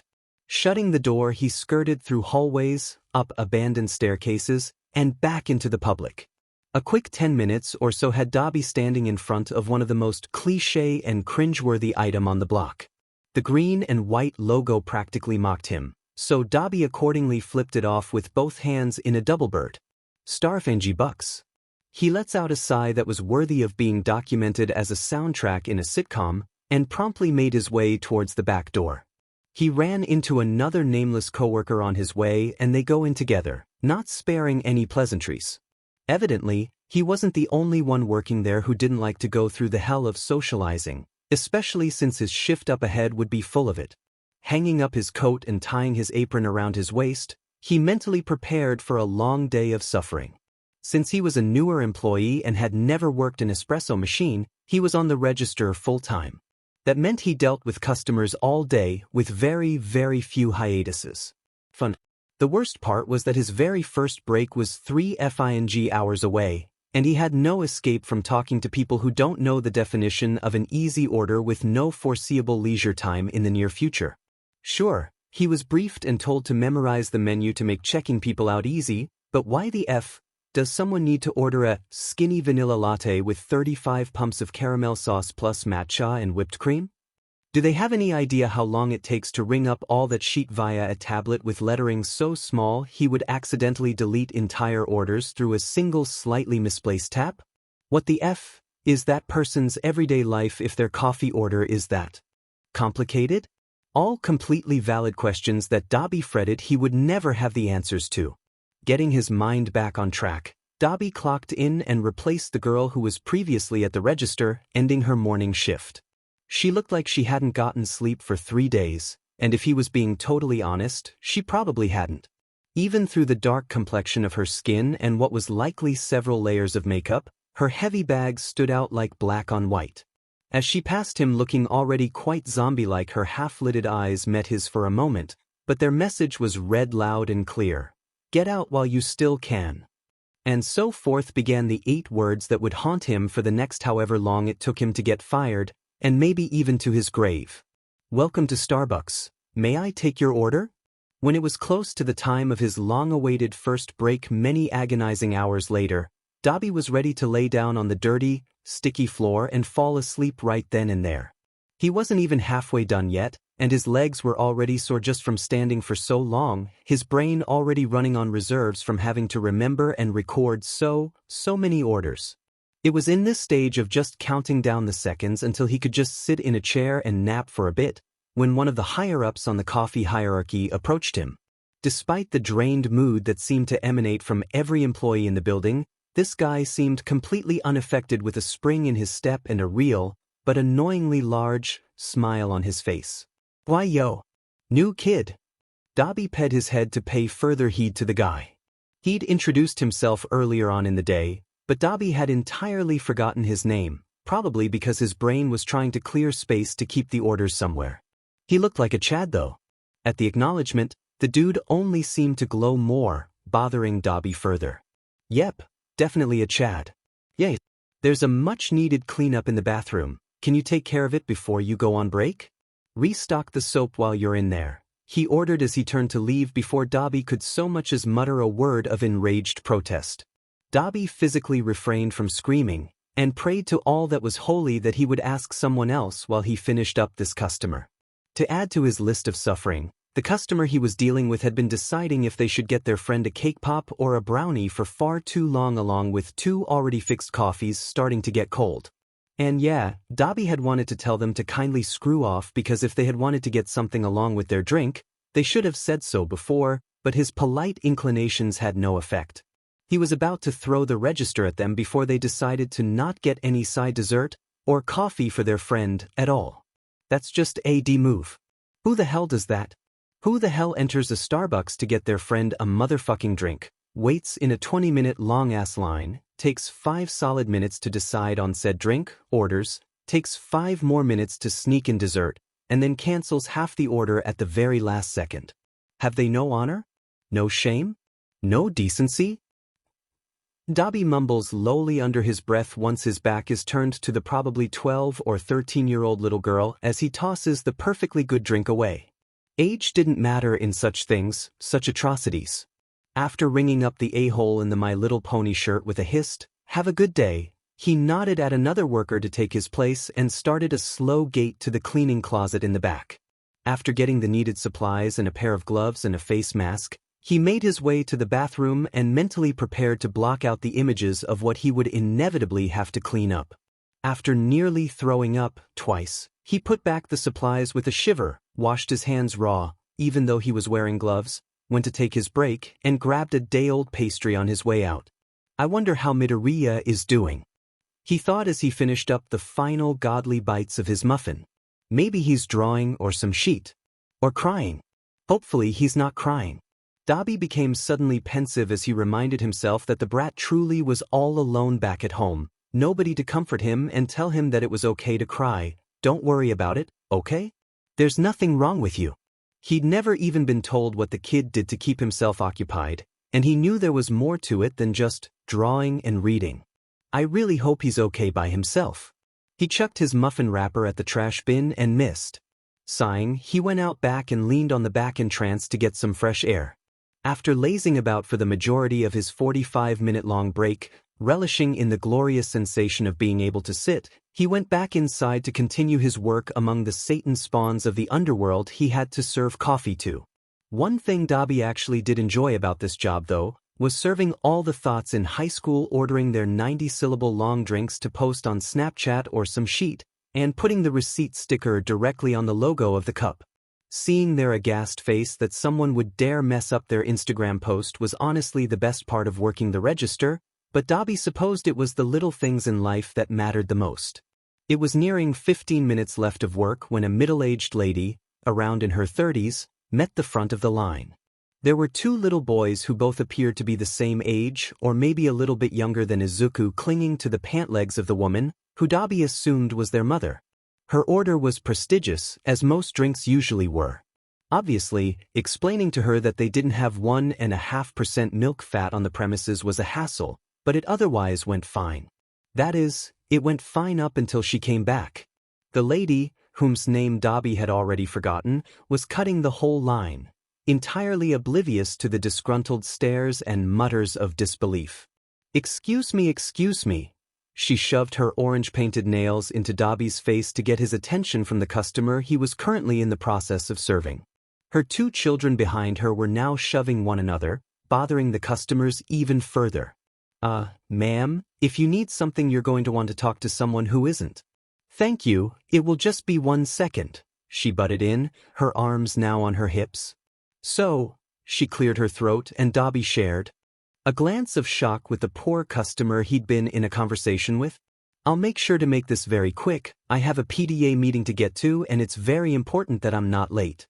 I have to be a role model. Anyway, I ordered a triple, venti, half-sweet, non-fat, caramel macchiato, and it has far less sugar than the last time I visited this establishment. Dabi wasn't exactly sure if he was hearing her right, and didn't really have a coherent response right away. Sorry, but what exactly is it that you want? He asked lowly, almost gaping at her. I want a refund for the trouble that this entire situation is putting me through. This ordeal might even cost me my punctuation, so I'm trying to come to an understanding with you. She squinted down at Dabi's chest, presumably at his name tag. Her face went comically confused and then judgmental. She had his name on her lips, but dissed the idea at the last second, mumbling something under her breath. F.I.N.G. Beach. Dabi managed to gather himself and rein in his urge to fire off obscenities before he asked through his teeth. Don't you have those sugar packets at your table? If not, we can give you. The lady interrupted Dabi yet again with an exasperated huff. As if she had any right to be exasperated in this situation. The line was justifiably getting outraged by her unbelievable antics, and her kids were making grabs at the tip jar. Dabi pulled it out of their reach. It tastes artificial when it's added in afterward. I thought you would know this, being a trained employee, but I guess anybody gets these jobs nowadays. She had the nerve to sigh, before jeering back at him. Actually, I have had enough of this. I would like to speak to the manager, please. A collective groan of disapproval and outrage came from the other people waiting. Some of them were even outright shouting at her. Whether she was flat out ignoring them or had third-degree hearing loss from the direct blockage of horse sheet in her ears, Dobby would never know. "Ma'am?" he hissed. "I really don't think. I demand to speak to the manager right this instant. You have already wasted enough of my time, and I am going to be late to my PDA meeting," she all but whined back. He might as well rope somebody else into this ridiculous situation. Dobby flagged Chad over, who was already looking like he was about to intervene anyway. He met the situation with a plastered smile and a bounce to his step. "What seems to be the problem?" "The problem," she heaved, bewildered as to how he didn't have the ability to read her mind, "is that my triple, venti, half-sweet, non-fat, caramel macchiato lacks sugar, and this child, refuses to give me the refund that I deserve." Dobby's hands were shaking under the counter, clenched, and said. The stress and absurdity of the situation was enough for his quirk's reflexes to start up, but he shoved it down. Chad seemed to be good at reading the situation, and it looked like he could tell that there would be no reasoning with this woman. He kept up his personality and replied, "Sure thing. Give me just a moment." He went into the cash register and took out the money for the drink. He had the money in cash offered in one hand, and his other was outstretched to take back the drink. "Oh no, I'm still going to drink this. We can't have you wasting food now, can we?" There were times in life when Dobby had to remind himself that homicide was illegal and therefore not publicly acceptable, and this was certainly one of them. Chad's eyes twitched slightly and he took his arm back from where she was trying to take the money. "Ma'am, I'm sorry, but for a refund to work, you have to exchange the purchase for the money." Her anger was clear now as she seemed to nearly be shaking with rage. Meanwhile, Chad was looking more and more uncomfortable, his smile becoming obviously forced. "First, you don't allow me a refund, and second, you insult me. You know, I wasn't going to say anything, but this employee you have here should really cover up those things he has all over his face and arms. They are frankly disgusting, and there are children here." Dobby's face went involuntarily red with shock, rage, and a bit of shame. Chad's reaction was similar, because although the man was a bit odd, he at least had the decency to recognize how out of line the statement was. "Miss, I think we're going to have to ask you to leave the building now," he said with his brows furrowed and arms crossed. "This is absolutely unbelievable," her voice pitched so high that Dobby winced. His hands itched to let off a flame. "I will have you know that I will be telling everybody at the PDA meeting about this. You will lose such a large percentage of your service that—" "Please, miss, don't make me call the police. You are causing a public disturbance." Chad deadpanned, no longer even trying to seem friendly. She made a strange, humph noise in her entitled anger, grabbed her kids by the backs of their shirts, and stomped her way out of the building. "Don't let the door hit your butt on the way out," Dobby said under his breath darkly. A sound of collective relief and cheer washed over the building, sharing his bliss at the woman finally being gone, and in mere moments everybody was back to their usual chatter. Chad simply took a 10 from the money he still had out from the lady's rampage, pressed it into Dobby's very overheated hand, and gestured him away with a quiet, "You're excused." Dobby saluted him for his taming of the beast, in his head of course, and promptly got the F out of there. Some people, Dobby thought as he made his way back to Izuku. Some FING people. Izuku would definitely get a kick out of this.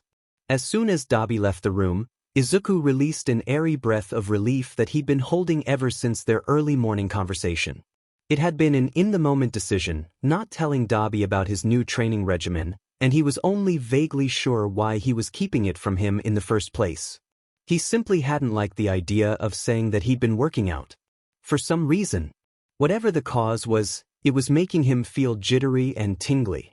He wanted nothing more at the moment than to jump up and down and shout, but he was also so sore that his limbs would protest from the strain.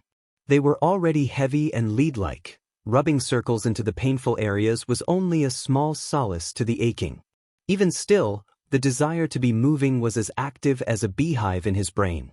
Motivation playing at his very fingertips. Izuku thought that this was probably because he was excited to get back to training so that he could get big and strong, but he knew there was more to it. He knew where the guilt was coming from. Izuku had never lied to Dobby before. Not completely, and not about something this important. White lies, somehow, were even less common with Dabi than with his mom. He'd never been able to actually lie to her, especially after she started being so nice to him, and Izuku was beginning to become sharp enough to really see it. Small, insignificant lies, however, lined almost every one of their conversations. If he told his mom how he was actually doing, and when he'd gone to bed, she would have been too worried. He already felt bad enough. She was trying so hard and was being so caring, and Izuku was just Izuku, and he knew that she deserved better. It wasn't fair to her to have to be stuck with him. She wasn't like his schoolmates, she couldn't leave no matter what. That being said, Izuku was realizing now that although he never kept anything important from his mom, he never gave her the full truth. Lies that Izuku felt that were fairly small spread from ones he deemed necessary to completely unneeded fibs that he peppered in. She'd ask him what he'd eaten for lunch, and he'd tell her he ate something he didn't. She'd question where he put his markers, and he'd say he didn't know, even when he did. He wasn't sure where these lies had come from or why he'd made them, but they were constant and equally harmless. Maybe if he hadn't have lied so much, things would have been different.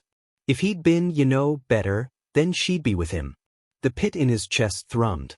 Izuku rubbed his eyes. There were no tears, but it helped, somehow. Anyway, Izuku found that he almost never lied to Dabi about anything.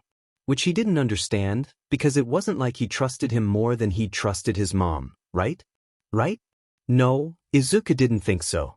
He knew that he really did trust Dabi, but he'd only known him for Izuku didn't know how long it had been, but he'd, obviously, known his mom his entire life. She was his mom. Nothing could ever come closer than that, and Izuku knew that Dabi was trying really hard and he appreciated it so much, but he wasn't Izuku's mom. Nobody ever would be again. Dabi met different marks though.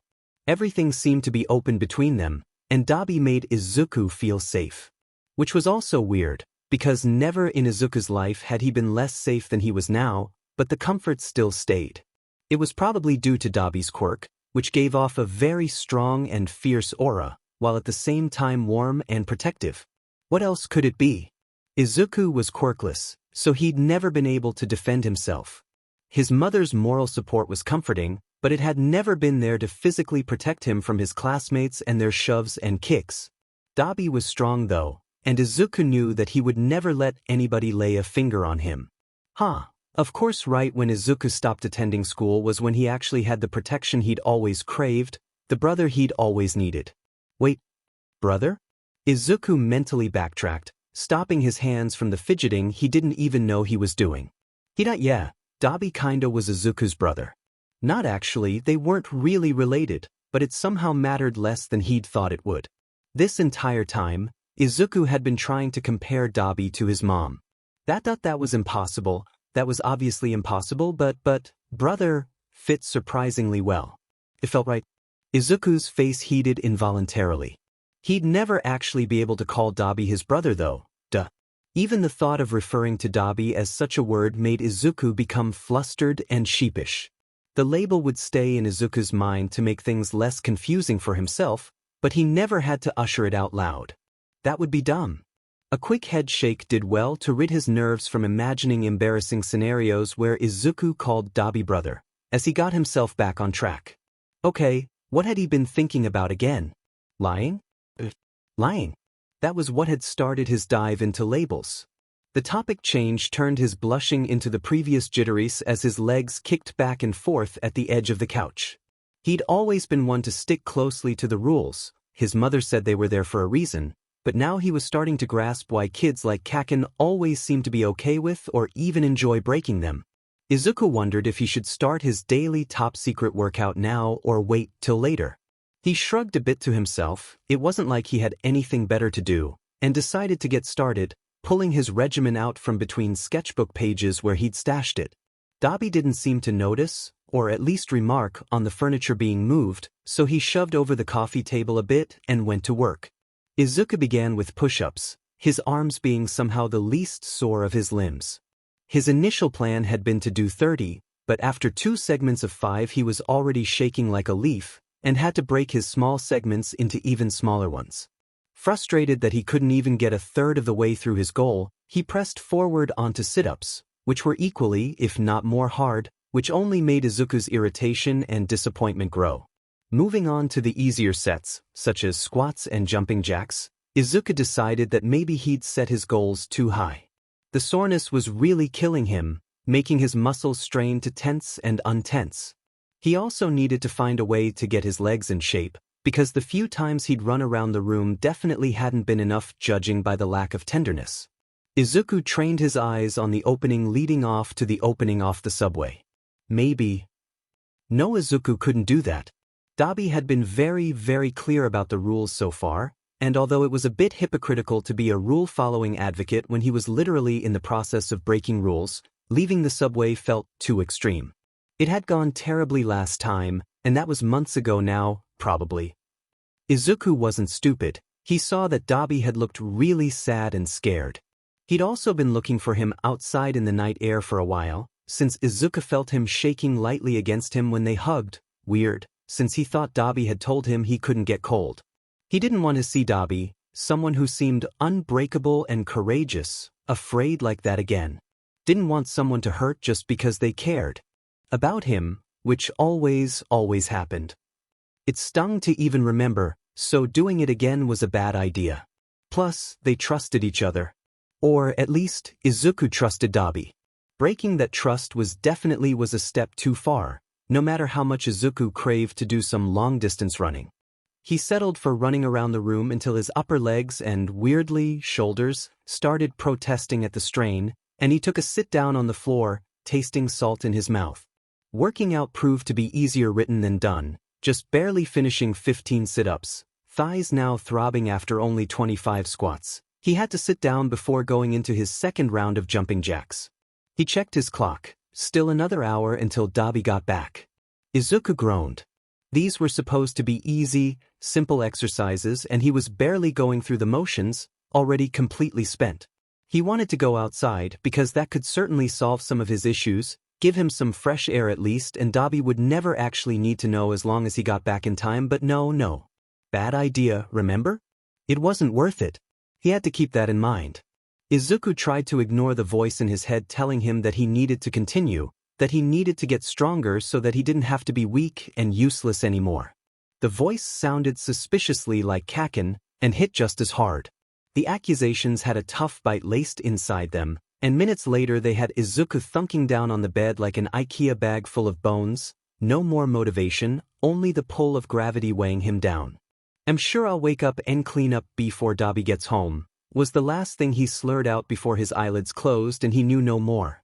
Dabi saluted to the grocery store clerk sarcastically as he waltzed his way out of the store, adjusting the reusable bag he'd bought so that it rested on his shoulder, save the turtles, or whatever.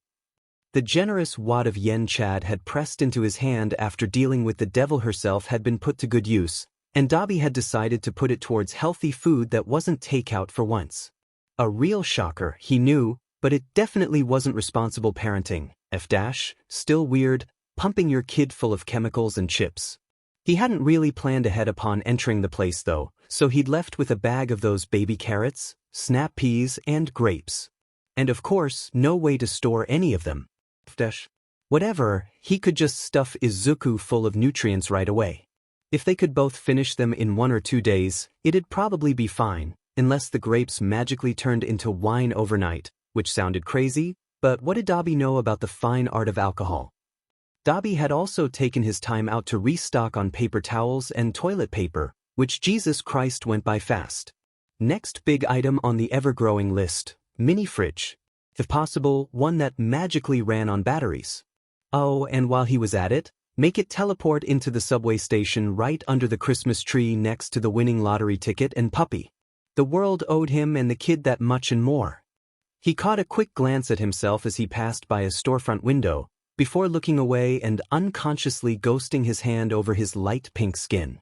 The words of the Karen rang fresh in his mind, and even though the last thing he should be doing is getting moody about what some idiot has to say about him. "You know, I wasn't going to say anything, but this employee you have here should really cover up those things he has all over his face and arms." Yeah, he couldn't help it. Sheet stung.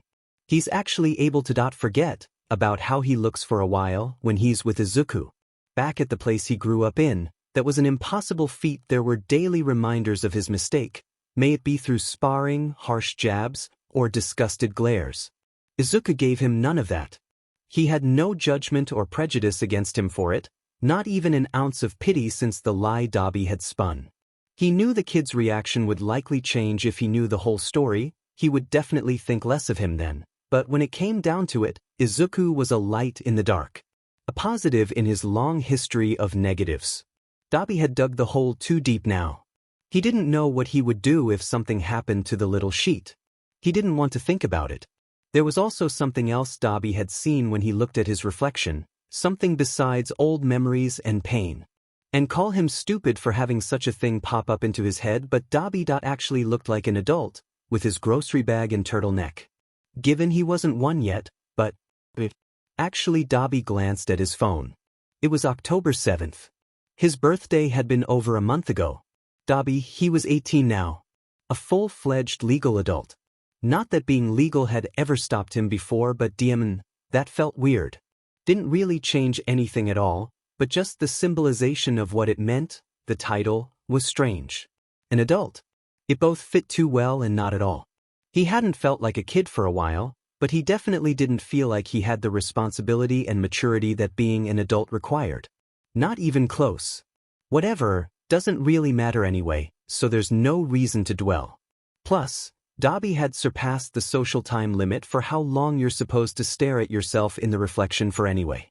He went on his way after readjusting the straps again, and made it back in record time, even with the food stop. Kid, you would not believe the day I've had. Walking through their front door, Dabi expected Izuku to be idling around, drawing, or fiddling with something, but what he didn't expect was to see the kid passed out face first on their futon. He should have expected it with how early they'd gotten up earlier, but somehow he hadn't. He paused for a second, a little worried because there is no way that position was comfortable, and shuffled over after setting down the groceries. Hey, I'm back. Don't go piecing out on me, you gotta eat, bud. Dabi's concern grew after he nudged him, and he still didn't even get a mumble. Luckily, jostling his shoulder a little more harshly did the trick. Izuku rolled over, grumbling low protests of being woken up, and buried his head deeper into the couch stubbornly. Not a moment later, though, he practically reeled as he sat up abruptly and blinked at Dabi through his sleepiness, eyes wide despite the sheen of coming into consciousness. Dabi put his arms up in mock surrender, reasonably a little alarmed. Murmured a mix between a huh and an sounding startled and surprised of all things, before sitting up completely and rubbing at his eye with the palm of his hand. Sorry, didn't realize you'd be home so soon. Tiredness shone through his voice when he mumbled his excuse, and Dabi felt guilt taking over his growing suspicion. He wished he could let him go to bed early and sleep until noon. At the very least the kid deserved proper rest, but he had to eat throughout the day.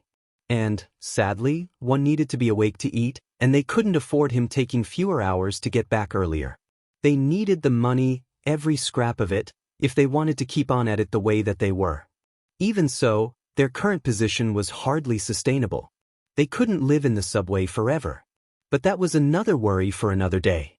Dabi raised an eyebrow. It's about that time, yeah. He sauntered back into the area dubbed their kitchen and unpacked the food. Speaking of, I got some actual food, but we gotta eat it before it goes bad, so come on, let's chow down. Izuku hummed in acknowledgement as Dabi grabbed 2 disposable plates and spread a decent amount of the produce on them, finishing them off with a granola bar each. For the record, Dabi didn't like granola bars, but he could deal in the name of setting a good example. He, however, couldn't stand it when grapes got all soft when thawed and didn't have any surface tension, so he figured they could eat those first. He put a plentiful heaping of them that took up most of the space, green and purple alike. After grabbing the bag, he went to go serve them on the coffee table, and saw it was shoved off to the side. He shot Izuku a questioning look, but he quickly looked away. Shrugging, he pushed it back and set the fruit and veggie trays out. Izuku didn't seem bothered by the lack of comfort food and grabbed handfuls of the grapes, promptly and ungracefully shoving them into his mouth with a muffled thank you through his chewing. If Fuyumi was there, Izuku would certainly be getting an earful for eating like a chipmunk. Natsuo might have laughed. He wondered what they would think if they saw him now. What they would say. Would they be proud? Disappointed? Surprised? Definitely surprised. Who would expect him, of all people, to adopt a kid off the streets? He definitely didn't. He wondered what his mother would have thought if she knew what he was doing. He wondered what his father would say. Dobby swallowed his reminiscence down with chewed-up grapes. It was too late for this sheet. He bit the middle of a carrot loudly, and tasked himself with crunching it in his mouth until it lost its sound. Between the two of them, they finished half the bag of grapes before Dobby decided they might want to save some and swap the remaining berries out for more carrots. Looking around the room, spatial awareness and usual routine told him that a couple of the other pieces of furniture they had was a little misplaced. Only slightly, but noticeable in the blotches devoid of dust on the floor. "Hey kid, did you decide we needed to reorganize the room or something?" he commented after swallowing a bite of granola. Izuku tensed up and looked away quickly. "Dobby'll know. I just, wanted a bit more room." That made Dobby even more confused as he set down his health bar. Seeing as Izuku wasn't going to elaborate, Dobby leaned forward slightly from his position of sitting next to Izuku to see his face better. "More room for what?" "Nothing. It's fine now, forget about it." Well, that was reassuring. Dobby wasn't sure what, but Izuku was definitely keeping something from him. He had no idea what it had to do with moving furniture, but Dobby knew better than to be in butt and try to pry it from him.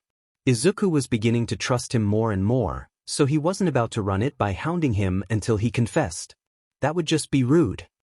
Sure," he said carefully, turning his head away and leaning back into the couch. He kept his gaze of Izuku through the corner of his eye. "If something's up, don't be afraid to tell me, okay? I won't judge unless it's really weird, but I'm sure we can work around whatever it is. I got your back." Izuku finally made eye contact, and Dobby thought he saw something like guilt before it was concealed by a small smile. "Yeah, of course. Thanks, Dobby."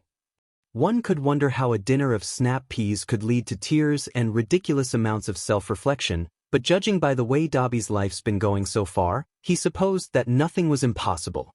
It was slightly absurd, seeing as Dobby had been living with Izuku for a good while now, but one day he stumbled upon the realization that he knew much less about the kid as he would have liked. He knew plenty about Izuku's mom really, how could he not? From what Dobby had been told, she'd been a pretty damn great person. Kind, thoughtful, attentive, all according to Izuku's accounts and admittances. He knew that she tucked him in every night, slept beside him when he was scared, packed him lunches with sticky notes and heart-shaped sandwiches. The type of mother that cared. The type that Dobby always sort of knew existed, but never saw firsthand. On some nights, when thoughts were put under a dimmer light and emotions a bit too unlawfully high, he found himself mourning a person he'd never truly met. Although Dobby supposed, in a way, he did know her. He had the impression of who she'd been, enough to know that he would have respected her. Even envied Izuku's place, as selfish and self-pitying as it was. And then there was Izuku himself. Sure, Dobby could recite his favorite ice cream flavor, TV show, etc., etc. He could thank 20 questions for the majority of the random facts, but when it boiled down to the actually important stuff, he came back relatively flat. And it bothered him. The kid wasn't fine, first of all, and he was beginning to think that he wasn't even before Dobby found him. He came across this fact over time, as it was shown in little things, of course, but also the big ones that he'd be an idiot to look over. Like how the kid often and openly mentioned not having friends. Dobby wasn't an expert on the doings of children. He honestly had no goddamn clue other than what he'd heard about growing up, things he could now conclude were probably stereotypes, but he didn't think that it was very normal preteen behavior. It would be understandable if he was exaggerating or was a teenager or generally unlikable at all, but he wasn't any of those things. Not even a little. Izuku always said it simply and without detachment, as if it was a fact. As if he said it a lot. As if it didn't bother him. It just rubbed Dobby the wrong way. Izuku was a great kid. Not a troublemaker, not absurdly annoying. If anything, he was too kind. Maybe that was it? People taking advantage of him? That was more likely, but still not likely enough. Not enough for people to avoid him, and not enough for him to act as if he'd never experienced friendship in his life. Izuku was indefinitely dramatic, but he never seemed like he was joking when he explained or pointed it out. He didn't seem upset either. Just indifferent. And, newsflash, it wasn't like the absence of friends was foreign to him. Dabi understood it, and how much it SCD, but he had a reason. Or at least an explanation, and a shitty one at that. He didn't know Izuku's reason, but he was beginning to get an inkling of an idea the more he mulled it over. You see, there was a very standard, very basic fact that was known about every person, and that was their quirk. Dabi did not know Izuku's quirk. He didn't think there was one specific reason why he didn't know it, more of a collection of events that had just happened to lead them down the path of them knowing each other's fifth favorite plants before knowing their quirks. Okay, Izuku knew Dabi's quirk from just seeing him use it, but they never talked about it. Dabi knew that he shouldered a good portion of the blame from his distaste of the subject, but definitely not all of it. Because, honestly, he expected Izuku to have brought it up long before now, and alright, he knows that sounds trivial, but let him explain. Izuku was a kid. A fact that Dabi thought he knew about kids was that they loved shoving their quirks into others' faces. Everywhere you went there were parents scolding their children for using them irresponsibly, coming-of-age celebrations for when they appeared, you get the drill. The typical way a child would introduce themselves was practically, "Hi, I'm 6 years old, my name Lacey and my quirk is levitation." As far as Dabi knew, there was never a single time when Izuku had mentioned his quirk, which was double weird because he got so excited talking about them. For God's sake, the kid kept an entire notebook analyzing heroes and their abilities. He was fanatic about the subject. So it wasn't an aversion to quirks in general, obviously. But then, at the same, he never brought up his own. And he didn't have any friends? Dabi could connect the dots. He was dense, but not that dense. And he also wasn't completely sure. His knowledge on the subject or Izuku's life before they met was shallow, and Dabi wanted to find a way to cross that line between them. He wanted to know Izuku inside and out, including things with a bit more substance than likes and dislikes. It was somehow really important for Dabi to make sure that they were close. Izuku deserved someone in his life he could trust, and so much more. Dabi desperately wanted to be that person, wanted to make up for the friends Izuku never had, the mother he lost. He still saw her, bloody and pale in his dreams, sirens the proclamation of a life lost. He couldn't imagine the nightmares the kid would be having. Had been having. It SCD so bad. He was just a kid. Really, it was just all the more reason for him to make sure Izuku was his top priority at all times. That he was always loved, protected, and understood. At the very least he could aim for an A for effort. It meant he couldn't shy away from the topic any longer. So during one exquisite dinner of aforementioned snap peas, he decided to throw caution to the wind and rip off the Band-Aid. It had been a normal day so far with normal affairs. As normal as living in an abandoned subway station tended to be.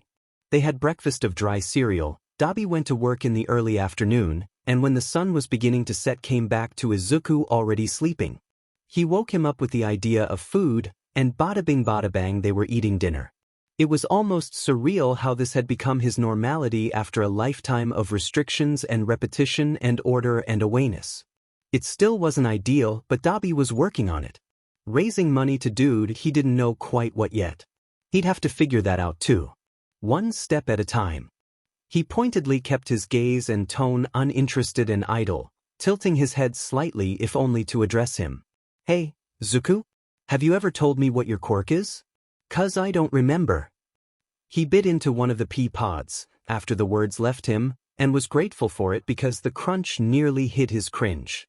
But fantastic choice of words, real sympathetic of him. He sounded like a D-dash. Too late to take it back now. The kid looked rattled as his eyes jumped over at him, before looking down. Because I don't actually have one. The slow inhale Dabi took through his nose was purposeful. Damn it. The prediction didn't make it any less shitty, though. He'd heard about kids getting bullied for being quirkless before, but only offhandedly. It felt like something insignificant at the time because it had never had any relevance in his life before. At all might as well have been customs belonging to a separate world, but there was new meaning to it now. It would explain a lot. Oh, okay. he said, only to stop the silence from traversing into judgmental territory. Izuku didn't say anything. Dabi looked away. He thought he was probably making it worse. He kinda sounded dismissive now, like he was disappointed. That was the exact last thing he was going for. Izuku looked even worse after Dabi spoke, bringing his head down further and tugging at the bottom of his shirt like he always did when he was uncomfortable.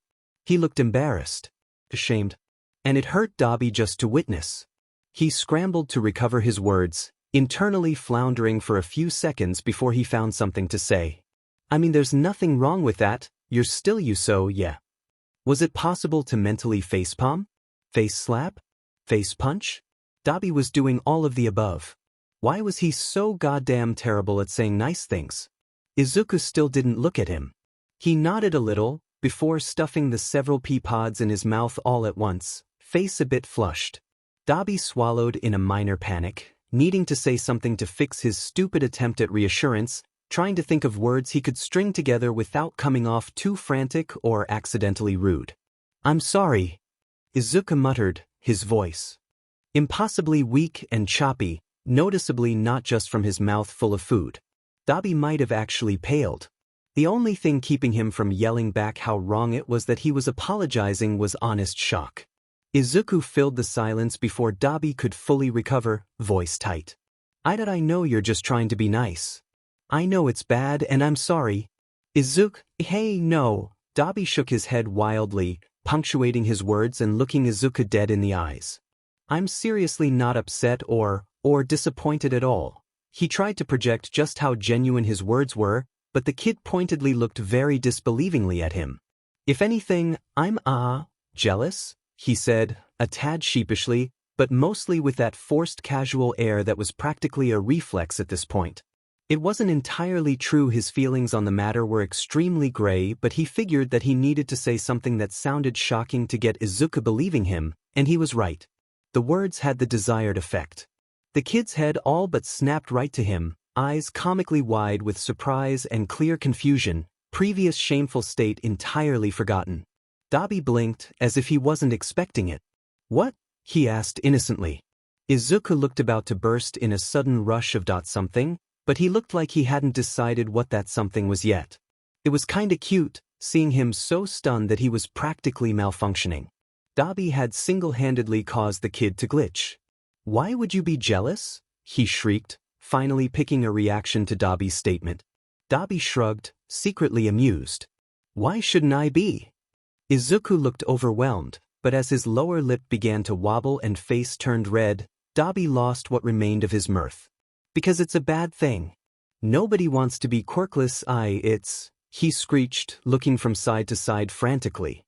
Dabi guffawed a noise of disagreement and stifled desperateness, forcing away his automatic indifference in place of trying to sound reassuring. He placed a hand on Izuku's lightly. It's not a bad thing, he tried, but Izuku yanked his hand away with a squeal, tears already forming in his eyes. You can't say that. You're wrong, His voice hitched, and Dabi had to clamp his mouth shut to stop from interrupting, knowing that he needed to let the kettle blow out its steam and release the pressure. And he was right to do so.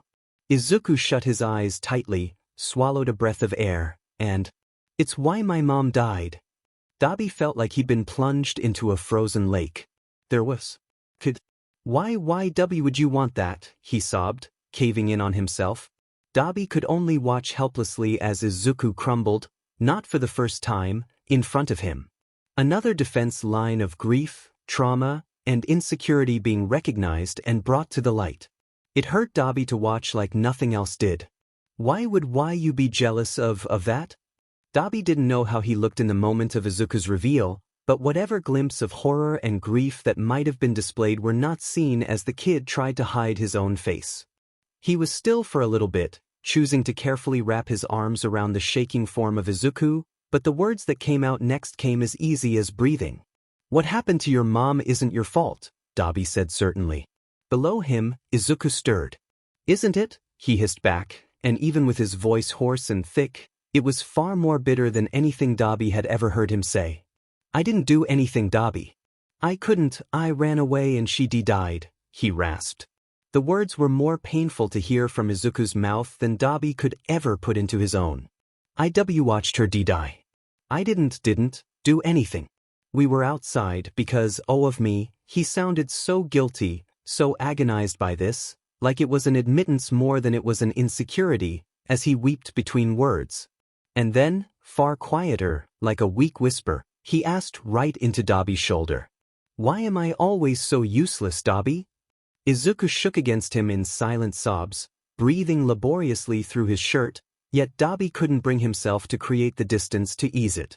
He couldn't bring himself to pull away when all he wanted was to be closer. "Why can't I do anything that helps? I just hurt everyone." Dabi held him tighter, knowing he'd do about anything to make the kid never sounded that way again. Never said something so obviously and painfully wrong. "Well, then I'm sorry, kid, but I'm not taking back what I said," Dabi said. Izuku tensed beneath him from where he'd still been shaking in emotion, but Dabi was far from finished. "When I got his quirk, it was that I wished I hadn't. The place I was in and the people I was around it made things worse, and if I'm being honest, Dabi bit his tongue, tightening his fists minutely from where they were draped around Izuku. He tensed, noticing his slip-up, hoping Izuku didn't notice. Trying not to dwell on it, he just pushed on. "It's useful to have now, I'll admit that, so I wouldn't want it to just go away, but it would have been better for me growing up without one," he got out bitterly, spitting the words while knowing it would pay off to be honest. "But I know that's me, not you. I'm not trying to convince you into being grateful about it, but being quirkless is not bad, and definitely not in the way you think it is, kid." He gave the kid a bit more space, trying to make eye contact to show him how serious he was, but Izuku kept his eyes stubbornly downcast. Dabi moved on regardless. "People without quirks are the strongest people I know. They don't need fancy lights and extra strength. Who they are, it's them. Completely and only them, and what the YVE earned and accomplished, not because they scored some lucky genetics. And Izuku, you're living proof of that. You're stronger than anyone with a faculty quirk, smarter than some moron with an intelligence quirk. You're Izuku, and you don't give up even when the whole world is trying to hold you back." Izuku still wouldn't look up, and Dabi didn't know if it was because he didn't believe him or something else. Dabi shook his shoulder gently, voice turning a tad gentler into a tone Dabi reserved exclusively for Izuku, and maybe also. Dabi shook his head, knocking the thought away, and softened his gaze. "And I'm also not saying it can't SCK. I'm not saying it's not hard, not saying you can't wish things were different, but those people who've told you that you're any less than them? They're all idiots who don't know anything. You can be greater than all of them by being you." A few moments passed where Izuku didn't show any signs of life beside the beating of his heart that Dabi could only feel from their sheer closeness, before the kid untensed, just a little. Izuku breathed out, shrugging, and instinctively Dabi tilted his head up to get a read on what he was thinking, but the kid feebly nudged his hand away. Still, Dabi briefly caught the sadness in his eyes, the expression of one who'd heard the same words over and over before. He sagged, feeling like he'd failed to reach the kid like he'd hoped, failed to say the right thing that would make him hopeful and happy and himself again, when Izuku opened his mouth. "I don't want to be me," he professed. I want to save people I want." He swallowed, met Dabi's or just a second, and pulled away, muttering with conviction and desire and dejection. "I want to be a hero, Dabi. And quirkless people can't do that." Dabi scoffed, pulling away more just to look Izuku in the eyes again. "And why not?" Izuku's head, once again, shot up quickly, and Dabi was almost brought back with the intensity and surprise he saw aimed at him. Izuku looked angry at him then, shoving Dabi a little to add to the distance between them. Stop doing that. You know everyone knows that if you don't have a quirk, you can't." "No, actually I don't know that, and I'm pretty sure I'm part of that everyone you mentioned," Dabi remarked, but the kid was absolutely not having it. "I'm not talking about firemen or policemen or any of those people. I'm talking about being a hero, a real one, so don't." "I know what you're talking about, Izuku, and my point still stands. I see no reason why you can't become a hero." He crossed his arms over his chest stubbornly, and watched as Izuku's anger gave way to the barest traces of what made Dabi's chest flutter with success, hope. We're going to make you into a hero, Izuku, quirkless and all. He bit his tongue, considering, and decided to go all in. I promise. It was worth it to see Izuku's face, without a DM in doubt in his entire mind. He saved the image clearly in his mind, and tucked it away for whenever he felt shitty. No monster could make a kid look so relieved and overjoyed simultaneously, as if he'd just been saved. As if Dabi had saved him. He feigned casualness once again, trying very hard not to break out into a wide smile of his own. What? I'm serious. Izuku launched himself at Dabi, who elicited a small oof as the wind got knocked out of him, and his back hit the couch cushion as Izuku pinned him lightly beneath him in a tight hug. A really tight hug. Wow, Dabi was actually getting the life squeezed out of him by a 10-year-old. Can't help make you a hero if you suffocate me, kiddo, he wheezed through his constricted lungs, and was then promptly hugged very slightly looser than before. He found that, even though he still couldn't really breathe, he didn't mind at all. He figured that if he died here and now at the absurdly strong arms of Izuku, he probably wouldn't complain. Dabi was shaping up to be an honest-to-God pushover, something that if anyone had labeled him at any part of his life before, he would have laughed at. He didn't find that he cared much about that either though, not when it was all he could do to hug the kid back and pray to whatever the God that he hadn't promised the kid something impossible. It wasn't like he was lying to Izuku, he really did believe with a strong intensity and passion that Izuku was capable of being a hero. He just thought the kid and him both knew that it hadn't been actually done before. Not that Dabi knew of, at least. And he didn't see how it could happen, judging by the fact that you needed a hero's license, which required training and qualifying for a hero school, which, to Dabi's knowledge, meant to everyone that you needed a quirk. But Dabi hadn't recalled reading anywhere that it was a requirement to have a quirk to apply, and his dad had shoved plenty of heroes' school pamphlets and rulebooks down his throat to know that. So it was allegedly possible, then, for Izuku to become a hero, which for all intents and purposes, technically meant that there was no reason that he couldn't. There was a chance, however horribly small, for someone to beat the odds and become a real, quirkless hero. Dabi knew for certain that if there was anyone in the entire world to make that chance a reality, it was his kid. It was something he believed in with everything he had. He'd do everything in his power to make it so. Even if it meant going against his own promise to himself that he'd stay far away from anything relating to the world his dad had planned for him. He could swallow his pride down like a bitter pill if he could prove every a-hole in the world who'd ever doubted Izuku wrong. So, we both want what the other person has, huh? Izuku said finally, coming back to himself with his usual levels of excitement and outgoingness. The only difference was the slight degree of emotion keeping him from raising his voice loud enough for it to break.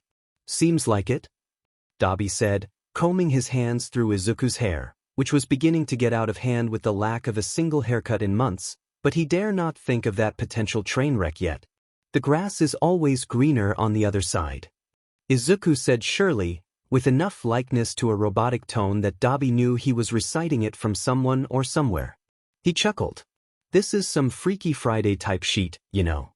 Guess I won't be ordering Chinese takeout for a little while.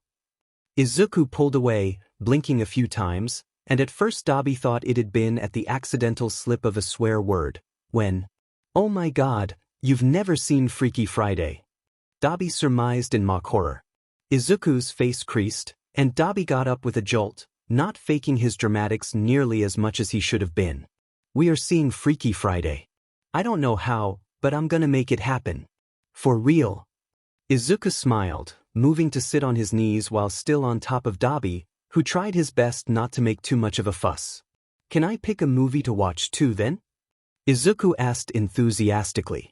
Dabi pretended to ponder the question. Depends, he said. What movie? Mighty Morphin Power Rangers. The kid cheered, another title he had clearly memorized. Dabi scoffed in contempt. You have no taste, kid. Plus, isn't that like a show or something? He grilled, and Izuku glared at him. No, it's a movie too, and it's not bad, he defended, but Dabi only smirked at the display. We're watching Freaky Friday first. Might watch Mighty Rangers, or whatever it is, if you can convince me that it isn't terrible. The kid's knees dug further into Dabi's stomach, and he was beginning to think that Izuku was threatening him, the DMN punk. It's Mighty Morphin Power Rangers, not Mighty Rangers, Izuku corrected, shifting his weight even more into Dabi's chest. The smug grin on Izuku's face that grew when Dabi cringed proved that he'd been right. And it's a really awesome movie. It all starts when some construction people accidentally break open this egg-deep underground, where an evil bad guy named Ivan Ooze has been hiding in for a really long time. It was here that Dabi came to the dreadful realization that waiting for Izuku to finish running his mouth on his own was much easier said than done. They must have sat that way for what felt like hours, Izuku going on about how the Yellow Power Ranger was the best and how the whole movie was a masterpiece crafted by gods, and all the while Dabi didn't say more than a few words of occasional clarification or teases. It wasn't like Dabi had any choice but to listen. After all, fear he risked breaking a rib a feat more likely than one would think, with the number of pokes he made at the movie and the sharpness of Izuku's bony knee. No, he had definitely not listened to Izuku's rant by choice, and he would continue to tell himself that for as long as he could pretend to believe it.